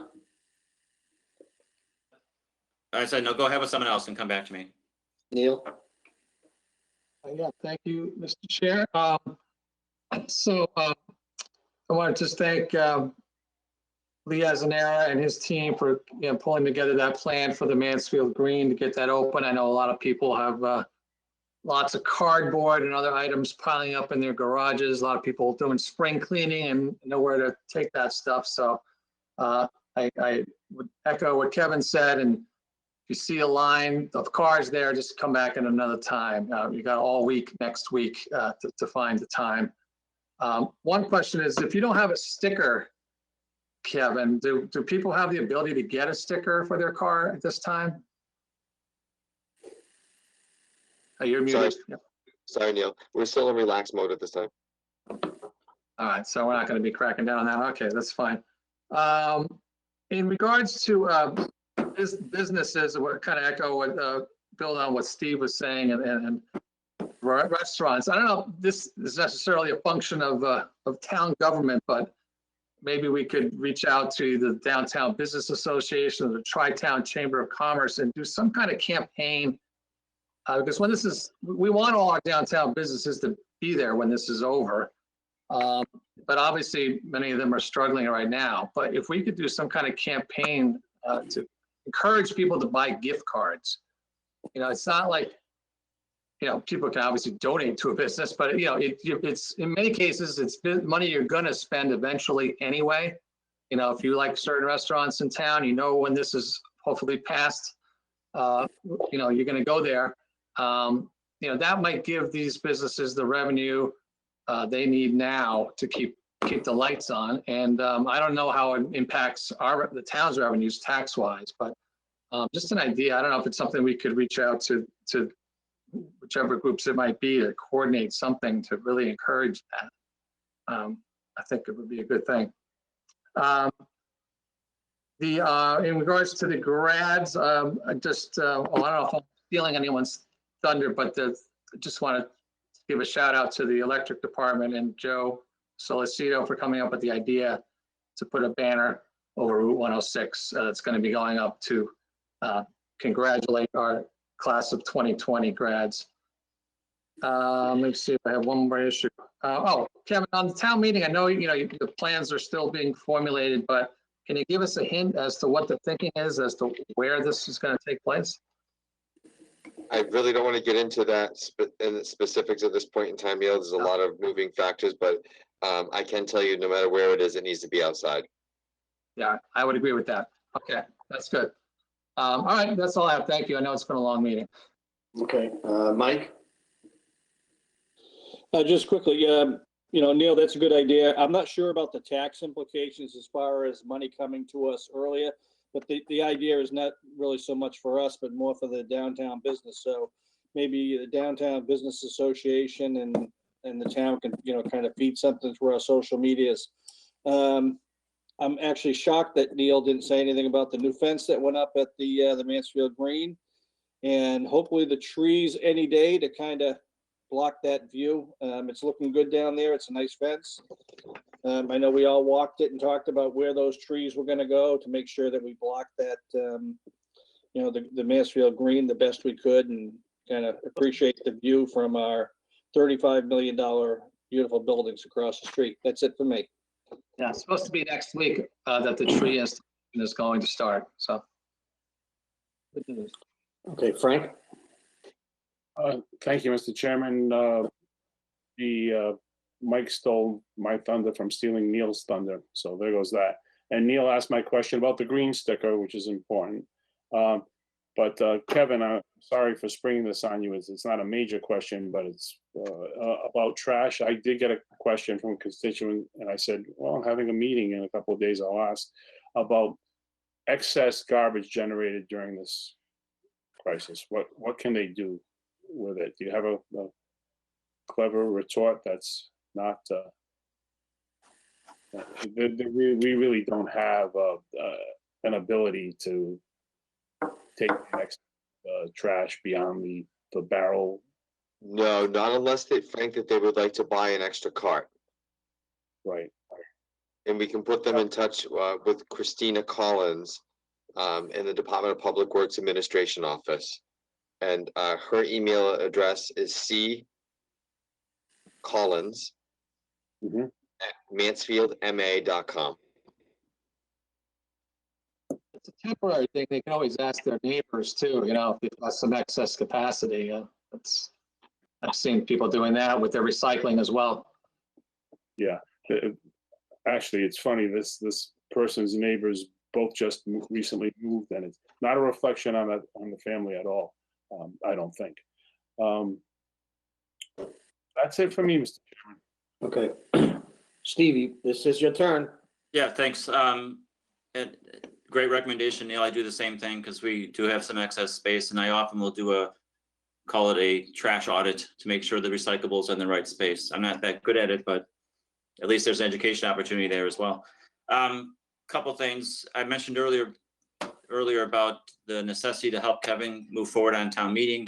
And if we need to do a short meeting next week to help him out there and maybe to take care of that quote unquote policy, just put that out there. It's up to the chair, obviously.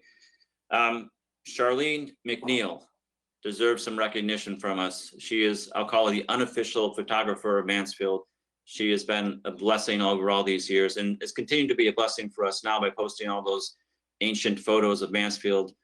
So if we could do that at some point, you know, I'm sure we all agree that that should take place. Go ahead, Mike. I know Mike, you're interested in jump that. in. In response to that, that was already in the works. We were waiting for some information from Donna Whitehead. So Good. you just blew Yeah. that surprise. Good job, Steve. Well, it's not a surprise. Just make it happen. Field of Honor. Last night, the town was recognized on WBZ. Even some goofy-looking guy in a mask holding one of the signs happened to be on the screen. Again, we look wonderful as a town when that happens, and they do a fantastic job, as we all have said annually to them. It's just a beautiful thing to see right now, especially during the pandemic. It was a gorgeous day to do it as well. Last thing I have is I was multitasking this afternoon between work and the Mansfield Selectboard Association call. Anyone else make that call? It's like 2 o'clock. Neil? Yeah. So it was about open meeting law, public records, conflict of interest laws, and COVID-19. And so the attorney, sorry, Paul, a competing attorney, but nevertheless a good attorney, talked about that. A couple of things that came up that I think we need to fix. First thing is saying town managers report on an agenda is insufficient. It's like saying old business, new business. We need to put out the whole understanding about agenda is that a reasonable person, not none of us, you know, a reasonable person should be able to read the agenda and understand what's being talked about. And so she was very emphatic about stuff like old business, new business. That's not good enough. And even town manager's report. Sorry, Kevin, but that's what she said. So, I mean, you've got some things you talk about every week or every meeting under town manager's report. And she did say that you could put an asterisk there and say some additional things may be talked about. But just to give the reader, basically the public, a chance to know what's in there. I heard that as well, Steve. Yeah, she was pretty clear on that report, on that point. It was news to me that was an issue, but she did mention that. The other thing, and that leads me to, you know, our agenda item number 4 this time, which I'm glad we made the amendment to the agenda. I actually sent an email to Jess and to Kevin to make that happen, so people clearly understood what item 4 was, because it was vague and I wasn't even completely aware of what it was until we got the packet late Monday. So we really have to be considerate. In fact, it's interesting that it says consideration.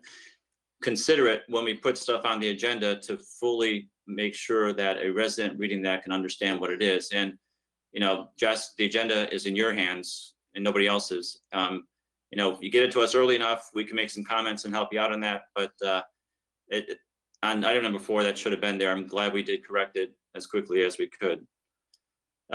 The last impression I got from this, and it was a question asked but not answered, was, you know, we're in a different world now. We're doing WebExes, we're doing GoToMeetings, we're doing Zooms, and open meeting laws are kind of vague. They're old, right? I think the last update was 2010. And, you know, that's the spirit of the open meeting law, and then there's the actual open meeting law. And one of the things I got the impression from with her was that, you know, communications between board members during meetings need to be on the screen. And we can't be doing anything, email, text, or otherwise while a meeting is going, because that clearly is a violation of at least the intent of open meeting law. So let's all be careful about that and make sure we don't get in trouble. I know if Paul has any comments, he can, but that's fine. Mike, hands up. In response to that, Steve, that's, you know, last time we had the joint meeting with the FinCom, and the FinCom was texting messages to the chairman. That's why I had mentioned to Jess that really everything should come from the members themselves, which is what happened at the last meeting. So I agree. I mean, I agree. They're but the one thing about that was they were clear that they were receiving the email or the questions via a text. But there should be no, you know, texting whatsoever between individuals attending a particular meeting. I know it's a virtual environment, you know, it's hard to, and, you know, stuff like I'm here, no big deal, I would say, but, you know, it's a deliberation if it's ex parte and not on the screen. Yeah, in that case, on the FinCom case, Walt was very, very clear. I'm getting a question from person who, and he read it specifically right then and there. That was just trying to, you know, you got dozens of people on the phone, or I can't count. 7 + 5 + 5 is 17 people on the phone plus staff. It was convenient. I'm glad we're not doing that going forward, but, you know, we need to be aware that there's the intent of open meeting law. Now, kind of paraphrasing what you said today, the intent of open meeting law is, you know, not easy in today's virtual world, clearly. So we need to be careful. Thank you, Mr. Chair, and, you know, thank you all for what, a 3-hour meeting. I think it was very productive. Just a quick thought, Kevin. One of the town departments, are we back to doing inspections like plumbing, electrical, that kind of thing? Yes. No, yes, okay. I'm glad we talked about the town meeting and election dates, protocols, and hopefully that'll be wrapped up pretty soon. Paul, if you're still on, thank you for attending. I appreciate it to have, you know, we have your knowledge in case anything came up, and you were very knowledgeable and with some difficult issues that you hopefully put us at ease and we can move forward. Again, thank you to staff. I know it's a difficult time. You know, everybody's working hard, dealing with their normal stuff, plus all the COVID related issues. So thank you to everybody, and to everybody at home, please stay safe. Please continue to social distance, wear your mask, and hopefully we'll be through this. Anything else, gentlemen? No, sir, I move to adjourn, if it be the pleasure of the chair. A second? Roll call vote, Steve, Yes, indeed. Neil, Yes. Frank, Emphatically, yes. Mike, It was Michael? such a robust conversation, but I would really like to go. Yes. okay. And I say yes. Motion carries 5-0. We are adjourned. Everybody be safe. See you soon.